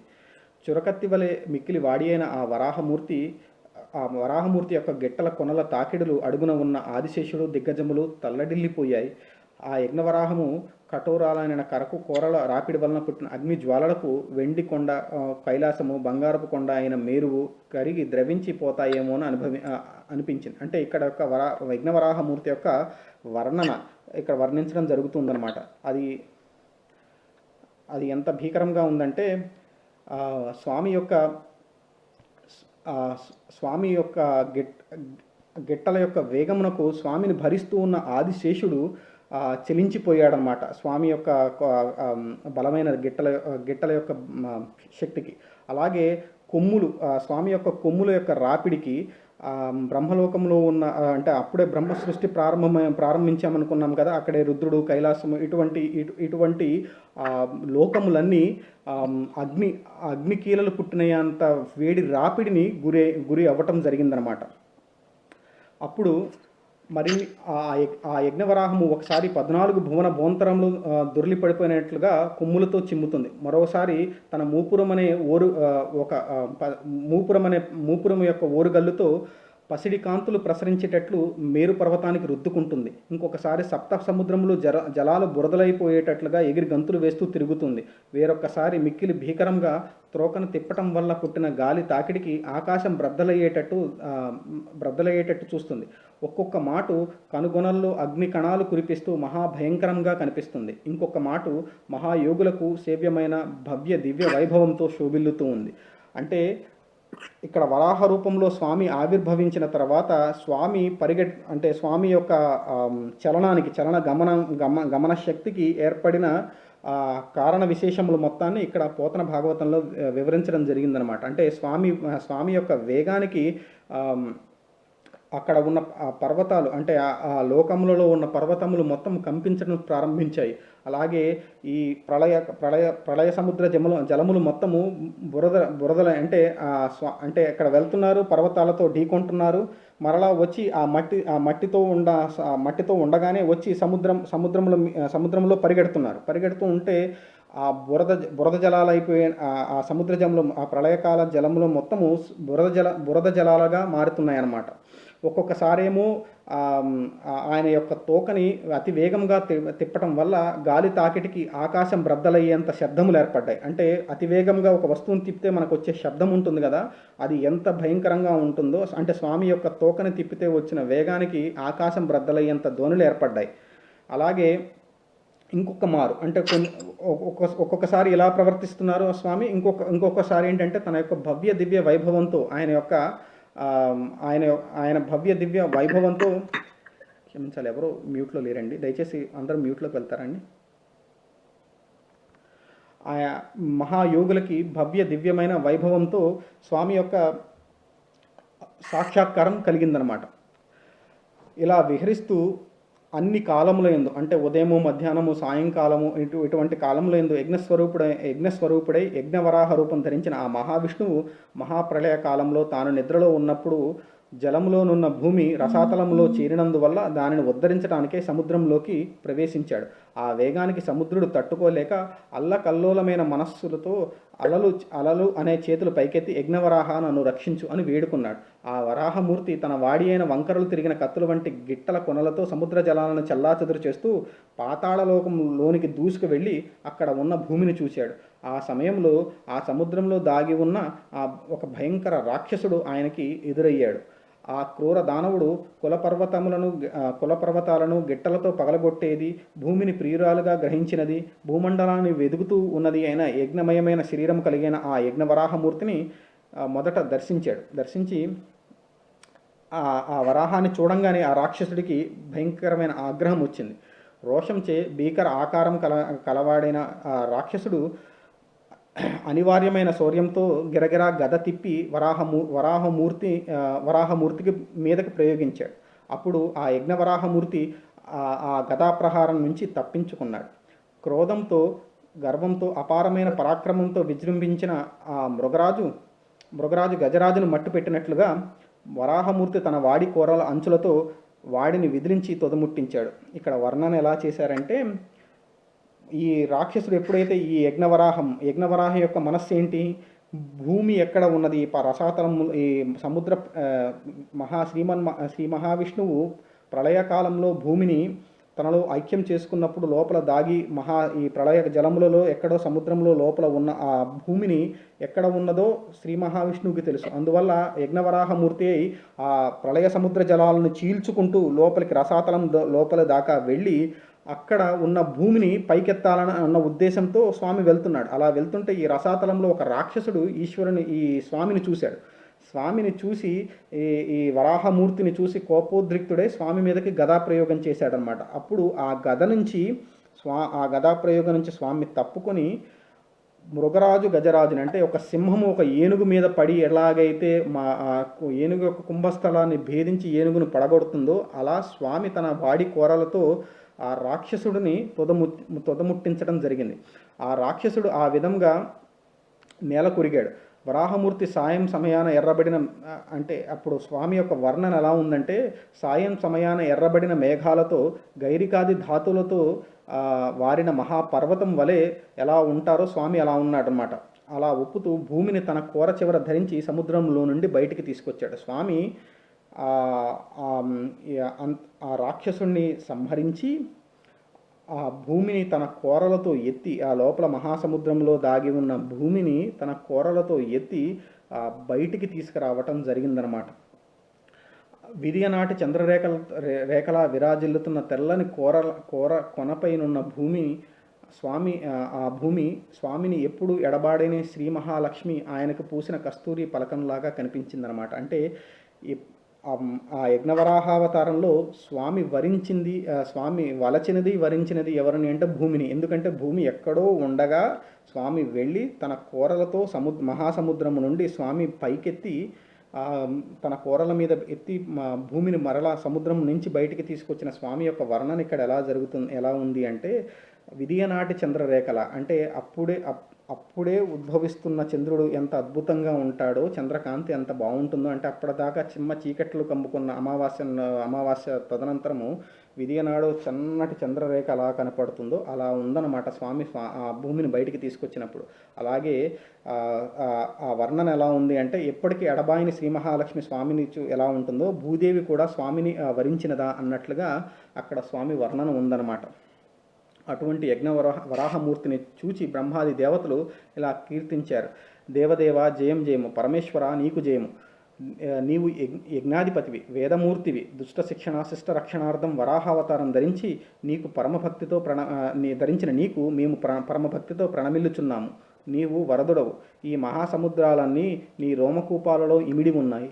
అటువంటి నీ యజ్ఞవరాహ స్వరూపాన్ని అగ్నులు దర్శింపలేరు. విశాల విశ్వవిఖ్యాత కీర్తివి, పరమ కరుణామయమూర్తివి, పరమ చరిత్రుడవు, పద్మదళాయ పద్మదళాయుత నేత్రుడవు, చిరమంగళకారుడవు, శ్రీ రమా చిత్తచూరుడవు అయిన నీకివే మా కైమోడ్పులు.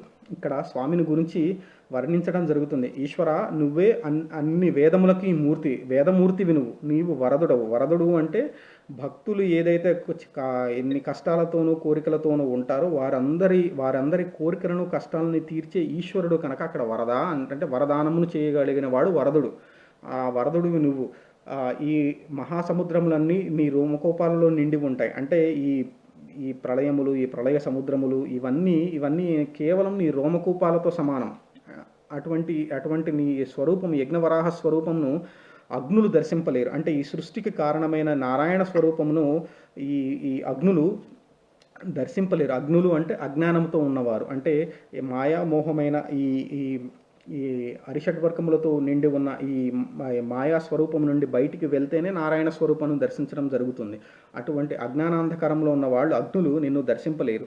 విశాల విశ్వవిఖ్యాత కీర్తివి, పరమ కరుణామూర్తివి, పవిత్ర చరిత్రుడవు, పద్మదళాయుత నేత్రుడవు, చిరమంగళకారుడవు. చిరమంగళము అంటే చిరకాలం, అంటే కాలము ఎంత కాలం ఉంటుందో అంతకాలము ఈశ్వరుడు మంగళములను మాత్రమే, అంటే మంగళము అంటే ఏదైతే జరగవలసినది, ఏదైతే ధర్మయుక్తమో, ఏదైతే మంగళ కారణమో దాన్ని చేసేవాడు ఈశ్వరుడు, శ్రీరమావల్లభుడైన ఈశ్వరుడు. నీకు ఇవే మా కైమోడ్పులు అని బ్రహ్మాది దేవతలు ఆ యజ్ఞవరాహమూర్తి ఆవిర్భవించి భూదేవిని తన కొమ్ముల మీద వహించి భరించి బయటికి తీసుకువచ్చిన స్వామిని చూసి, దేవాది దేవుని చూసి ఈ విధంగా కీర్తించడం ప్రారంభించాడు. ఓ స్వామి, నీ చర్మము నుండి ఈ సమస్త వేదములు జన్మించాయి, నీ రోమకూపముల నుండి అగ్నులు ఆవిర్భవించాయి, నీ కనుల నుండి హోమద్రవ్యమైన నెయ్యి, నీ 4 పాదముల నుండి 4 హోత్రాలతో కూడిన యజ్ఞ కర్మలు, ముట్టె నుండి సృక్కు, ముక్కు నుండి స్రువము, ఉదరము నుండి ఇడాపాత్రము, చెవుల నుండి ముఖము నుండి చమసము, ఇలా రకరకములైన యజ్ఞములో ఏవైతే మనకు భాగములను భావిస్తామో ఆ భాగములు మొత్తము నీ దేహము నుండే ఆవిర్భవించాయి. నువ్వు యజ్ఞాది నాదుడవు, నువ్వు యజ్ఞ వరాహమూర్తివి. అంటే అంటే సాక్షాత్తు ఒక యజ్ఞం ఎలా ఉంటుందో స్వామి యొక్క స్వరూపం అలా ఉంటుంది అని ఇక్కడ బ్రహ్మదేవుడు స్వామిని గురించి చెప్పడం జరిగిందనమాట. అంటే యజ్ఞానికి మనకేం కావాలి? వేదం కావాలి. యజ్ఞానికి ఏం కావాలి? అగ్నులు కావాలి. యజ్ఞానికి ఏం కావాలి? సంభారములు కావాలి, అంటే నెయ్యి, రకరకమైన హోత్రములు కావాలి, యజ్ఞ కర్మలు కావాలి, ఇడాపాత్రం కావాలి. అలాగే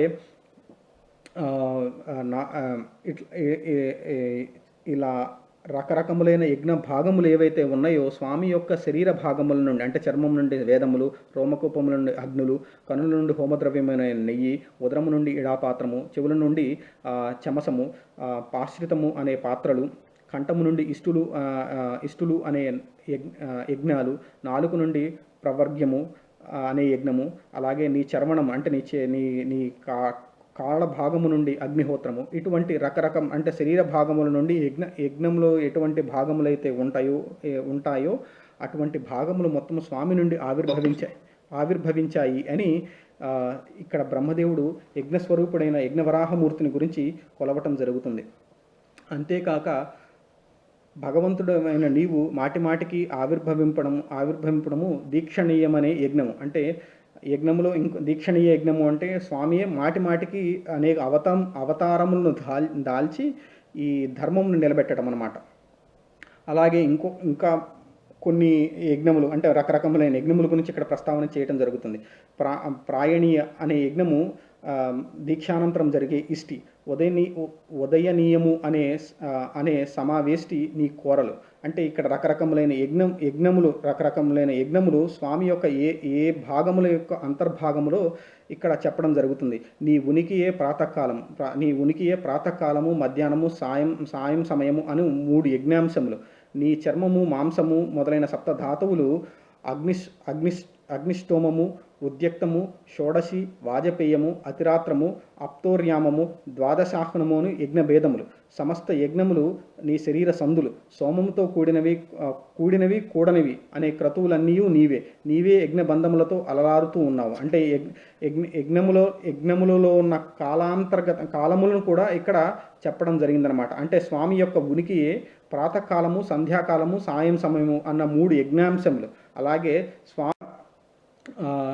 సప్తధాతువులు అంటే స్వామి యొక్క శరీరము, మాంసము మరియు సప్తధాతువులు ఇవన్నీ ఏంటంటే స్వామి ఈ యజ్ఞములో ఉన్న కాల సమయంలో అనమాట. అగ్నిష్టోమము, ఉద్యము, షోడశి, వాజపేయము, అతిరాత్రము, ఆప్తోర్యామము, ద్వాదశాహము అనే యజ్ఞ భేదములు అనమాట. అంటే ఈ మనం చూస్తాం చూడండి, వాజపేయ హోమము, అతిరాత్ర హోమము, అలాగే ఆప్తోర్యామ హోమము, ద్వాదశాహ హోమము, ఇలాంటి ఈ హోమములన్నీ యజ్ఞం యొక్క భేదములు అనమాట. ఇవన్నీ స్వామి యొక్క శరీర సంధులు, అలాగే స్వామి యొక్క చర్మము, మాంసము అని బ్రహ్మ చెప్తున్నారనమాట. బ్రహ్మదేవుడు యజ్ఞవరాహమూర్తిని చూసి స్వామిలో ఇవన్నీ చూస్తున్నారనమాట. అంటే స్వామియే సాక్షాత్తు యజ్ఞస్వరూపుడైన, అందుకోసమే దాన్ని వరాహమూర్తి కాకుండా యజ్ఞవరాహమూర్తి. అంటే యజ్ఞం ఏదైతే ఉన్నదో ఆ యజ్ఞము అన్నది స్వామి నుంచి ఆవిర్భవించింది. అంటే స్వామికి అవ్యక్తం అనమాట.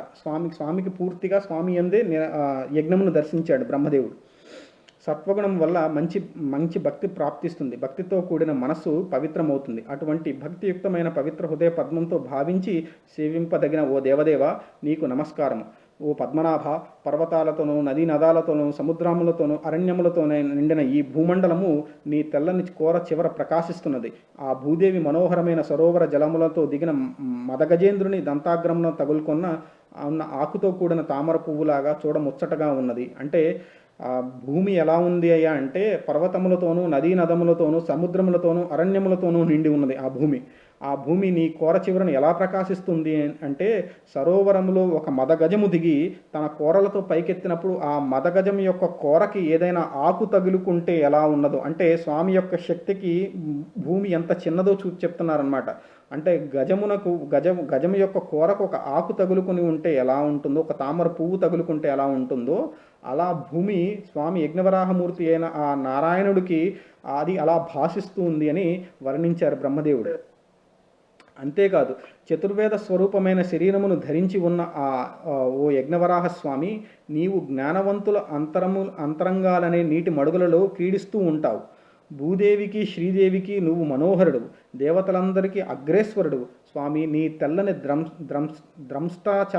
ద్రంష్టాచలాన తగులుకొని ఉన్న భూమి కొండల చక్రవర్తి వెండి శిఖరాగ్రాన విరాజిల్లుతుండే నీల మేఘంలా అందాలు చిందుతూ ఉన్నది. అంటే ఇక్కడ స్వామిని ఎలా అంటే దేవతలలో స్వామి అగ్రేశ్వరుడు. అంటే అగ్రేశ్వరుడు ఈ సమస్త సృష్టికి కారణభూతుడైన ఈశ్వరుని గురించి బ్రహ్మ రకరకాలుగా వర్ణిస్తున్నాడు అన్నమాట. అంటే మనకెంతో ఒక ఇష్టమైన ఒక విషయం జరిగిందనుకోండి, మనకెంతో ఒక ఇష్టమైన పని జరిగితే ఆ పని మనకెంతో ఇష్టమైన పనిని మనకి చేసిన వారి గురించి మనం ఎంత కృతజ్ఞతతో ఉంటామో, ఇక్కడ బ్రహ్మ సృష్టికి కావాల్సిన తన చేయాల్సిన పనికి కావాల్సిన పనిని నారాయణుడు చేశాడనమాట. అందుకోసం నారాయణుడు యందు ఎంతో కృతజ్ఞతతో ఆ స్వామిని రకరకాలుగా వర్ణిస్తున్నాడు అనమాట. అంటే స్వామి శక్తిని గురించి, స్వామి యొక్క ఉత్పత్తి గురించి, అంటే స్వామి ఎలా ఉద్భవించాడు, ఆ స్వామి ఎంత అందంగా ఉన్నాడు, స్వామి యొక్క రూపము అంటే సాక్షాత్ యజ్ఞస్వరూపమైన స్వామి ఎలా ఉన్నాడు అని రకరకాలుగా వర్ణిస్తున్నాడు అనమాట. కరుణారసం నిండిన హృదయం గలవాడివై సకల చరాచర సమూహముతో నిండిన ఈ భూమండలాన్ని సముద్ర జలాల్లో మునిగిపోకుండా ఉద్ధరించావు. ఈ భూమి మాకు తల్లి ఎలాగంటావేమో, సకల లోకాలకి నీవు తండ్రి. నీవు భరించుటచే భూమి నీ భార్య అయినది. అందుకనే ఈ రోజు నుంచి భూమి మాకుయు తల్లియే. నీతో పాటు ఈ భూమికి నేను నమస్కారం చేస్తున్నాను. యజ్ఞకర్త ఆరణియందు అగ్నిని నిలిపిన విధముగా నీవు నీ తేజస్సును భూమి యందు నిలపడం వల్ల ఈ ధరిత్రి పవిత్రమై ఒప్పుతూ ఉన్నది. ఇక్కడ బ్రహ్మదేవుడు అంతటి వాడు ఈ భూమిని చూసి ఆ విధంగా నమస్కరిస్తున్నాడు అనమాట. అంటే ఈరోజు భూమి నాకు కూడా మాతే. అంటే నువ్వు ఎందుకంటావేమో, నువ్వు నన్ను సృష్టించిన తండ్రివి. అటువంటి తండ్రి నీవు ఈనాడు భూమిని వరించావు. క్షమించాలి, ఎవరైనా కొద్దిగా మ్యూట్లో ఉంటారండి. భూమి ఈరోజు నువ్వు భరించడం వాడు భర్త. అంటే ఎవరైతే ధర్మపత్నిగా స్వీకరిస్తాడో ఆయన ఆ ధర్మపత్నికి సంబంధించిన అన్ని కార్యములను భరించాలి అన్నమాట. అంటే దానికి సంబంధించిన సమస్త కార్యములను భరించి ఉన్నవాడు కనుక భర్త. నువ్వు ఈనాడు భూమిని భరించినావు కనుక నువ్వు భూమి భర్తవి. నీ స్పర్శ వలన ఆమె నీకు భార్య అయినది. అందువల్ల ఆమె మాకు తల్లి, అందువల్ల మేము ఆమెకి నమస్కరిస్తున్నాము అని బ్రహ్మదేవుడు భూమిని మాతగా స్వీకరించి భూమికి నమస్కరించడం జరిగిందనమాట. ఓ లక్ష్మీ వల్లభ, వాస్తవంగా ఆలోచిస్తే సమస్త లోకాలు క్రమానుసారంగా సృష్టించమన్నది అద్భుతమైన విషయం. అటువంటి నీ శక్తి ముందు పాతాళంలో ఉన్న భూమిని యథాస్థితికి తెచ్చి నిలిపిన నీ సామర్థ్యము ఏమంత ఆశ్చర్యం కలిగించేదిగా లేదు. ఇటువంటి మహాకార్యాలను నిర్వహించడానికే నువ్వు మాత్రమే సమర్థుడవు. ఇతరులకు ఈ కృత్యములు అసాధ్యములు. నందకము అనే ఖడ్గమును ధరించిన ఓ ముకుంద, నేర్పుతో సకల లోకములను ఒక నియమబద్ధముగా ఏర్పాటు చేసిన నేర్పరివి నువ్వు. మంత్రసిద్ధుడైన యాజ్ఞికుడు ఆరణియందు అగ్నిని నిలిపినట్లు నీవు దయపూని మేము నిలబడి మనుగడ కొనసాగించుటకు కావలసిన ఈ భూమిని ఈ విధముగా సుస్థిరముగా నిలబెట్టినావు. ఎంతటి ఔదార్యము ప్రకటించావు స్వామి అని ఇక్కడ పరిపూర్ణంగా వేన్నోళ్ళ కొడియాడుతున్నాడు అంటే. ఎందుకంటే బ్రహ్మ సృష్టికి కావలసిన స్థలము కావాలి, ఒక ప్రదేశం కావాలి.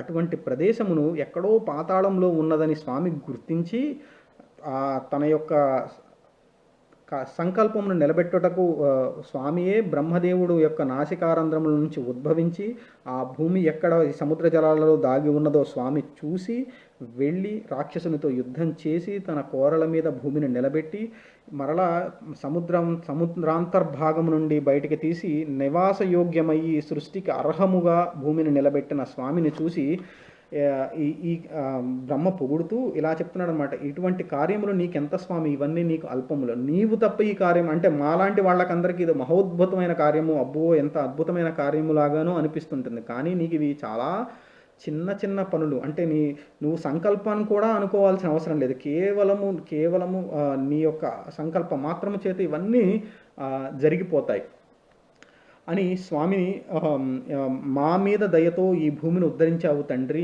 నా సృష్టి జరగటానికి కావలసిన మొట్టమొదటి సమిధిని నువ్వే ఏర్పరిచావు తండ్రి అని స్వామిని వెన్నోళ్ళ కొడియాడుతున్నాడనమాట. ఓ లక్ష్మీ వల్లభ, ఈ ప్రపంచం సృష్టించేది, రక్షించేది, లయం చేసేది సమస్తము నీవై ఈ సమస్త లోకములను మళ్ళీ సృష్టిస్తున్నావు. అందుకోసం ఈశ్వర, కేశవ, వేదమయ, దివ్యస్వరూప, దేవదేవ, అంతులేని నీ వింత లీలలు ఇంతటివి ఇటువంటివి అని వర్ణించటానికి మాకు చేతనవుతుందా? ఓ దామోదర, లోక కళ్యాణార్థము నీవు చేసే కార్యములు అనంతములు. మహాసముద్రము వంటి వాటి అంతు తెలుసుకుంటాను అని నిశ్చయించుకున్నవాడు మతిభ్రష్టుడు అజ్ఞాని అవుతాడే కానీ విజ్ఞాని కాలేడు. ఈ సమస్త ప్రపంచము నీ యోగమాయా సముద్రంలో విలీనమై ఉందన్న సంగతి తెలిసి కూడా నీ ప్రభావమును తెలియని ఆ మందబుద్ధులను ఏమనాలి? అఖిల లోకాధీశ్వర, నీ చరణదాసులకు సర్వదా సమధిక సౌఖ్యములు కలిగించేవి, అపారమైన కరుణ అనే అమృత తరంగములు పొంగిపొరలేవి అయినా నీ కడగంటి చూపులతో మమ్మల్ని చక్కగా చూచి మాకు సుఖ సంతోషములను అనుగ్రహించు అని బ్రహ్మదేవుడు స్వామిని చూసి నమస్కరించడం జరిగింది. అంటే మహాసముద్రం అంటే ఈ మాయ యొక్క ఇక్కడ బ్రహ్మదేవుడు ఎలా చెప్తున్నాడంటే ఈ సమస్త సృష్టిని సృష్టించేది, భరించేది, వహించేది, లయం చేసేది ఈశ్వర నీవే. నీ మహామాయా స్వరూపము ఒక మహామాయ ఒక సముద్ర రూపంలో ఈ సమస్త సృష్టిని ఆవహించి ఉంది. దాని నుంచి బయలుపడి చేయటం అనేది అసాధ్యమైన పని. అందువల్ల ఈశ్వర, ఎల్లప్పుడూ నీ చరణములను పట్టుకునే మా అందరికీ నీవు సుఖ సంతోషములను కలిగించు అని బ్రహ్మదేవుడు యజ్ఞవరాహమూర్తిని పలు విధములుగా కీర్తించటము జరిగిందనమాట. అని చివరికి స్వామి ఏమన్నాడంటే, అనంతరము పరమాత్మ స్వరూపుడైన ఆ యజ్ఞవరాహమూర్తి మహాభయంకరము అత్యంత గంభీరము అయిన సముద్ర జనములనంతా తన గిట్టలతో ఆక్రమించి మళ్ళీ భూమిని ఎప్పటిలాగా సుస్థిరంగా సుఖముగా నీళ్ల మీద నిలిపి అనంతరము అనంత గుణసంపన్నుడమైన స్వామి అదృశ్యమయ్యాడు అని ఆ విధంగా స్వామి భూమిని సుస్థిరముగా చేసి ఆయన అదృశ్యం అవ్వటం జరిగింది. ఈ కథ శుభప్రదమైనది. ఈ కథను ఎవరు భక్తితో చదువుతారో, ఎవరు వింటారో కమలాక్షుడు కటాక్షిస్తాడు. అటువంటి వారి విషయంలో శ్రీహరి ప్రసన్నుడవుతాడు. ఆ విధంగా శ్రీహరి ప్రసన్నుడైన వారి సమస్త సన్మంగళములు సంప్రాప్తిస్తాయి. ఇందుకు సందేహమే లేదు. తన చరణదాసుల హృదయాంతరంగములలో భగవంతుడు విలాసంగా విహరిస్తూ ఉంటాడు. ఇటువంటి సజ్జనులు కోరిన వస్తువులన్నీ సమృద్ధిగా సిద్ధిస్తాయి. అక్షయమైన మోక్షం కూడా అరచేతులు దానివలే అలలారుతున్నది అని, ఇంకా ఈ అస్థిరమైన సామాన్య విషయముల గురించి చెప్పేదలా అని వ్యాస మహర్షి కానీ పోతనామాచ్యులు ఈ రకముగా స్వామి గురించి వర్ణించి ఈ కథాభాగానికి సంబంధించి ఆదివరాహమూర్తి, యజ్ఞవరాహమూర్తి ఒక వర్ణన, ఆ తర్వాత ఈ కథ వినటం ద్వారా వచ్చే ఫలము మనకి అందించడం జరిగింది. ఇక మనము తర్వాత భాగంలో రేపు మనం కంటిన్యూ చేద్దాము. స్వస్తి ప్రజాభ్య పరిపాలయంతాం న్యాయేన మార్గేణ మహీం మహేషా గోబ్రాహ్మణ్యేభ్య శుభమస్తు నిత్యం లోకా సమస్తా సుఖినో భవంతు కాలే వర్షతు పర్జన్య పృథివీ సస్యశాలినీం దేశోయం క్షోభరహితో బ్రాహ్మణాः సంతు నిర్భయా అపుత్రా పుత్రిణः సంతు పౌత్రిణः అధనాः సధనాः సంతు చరంతు జీవంత శరదర్శనం పరమేశ్వర. స్వస్తి.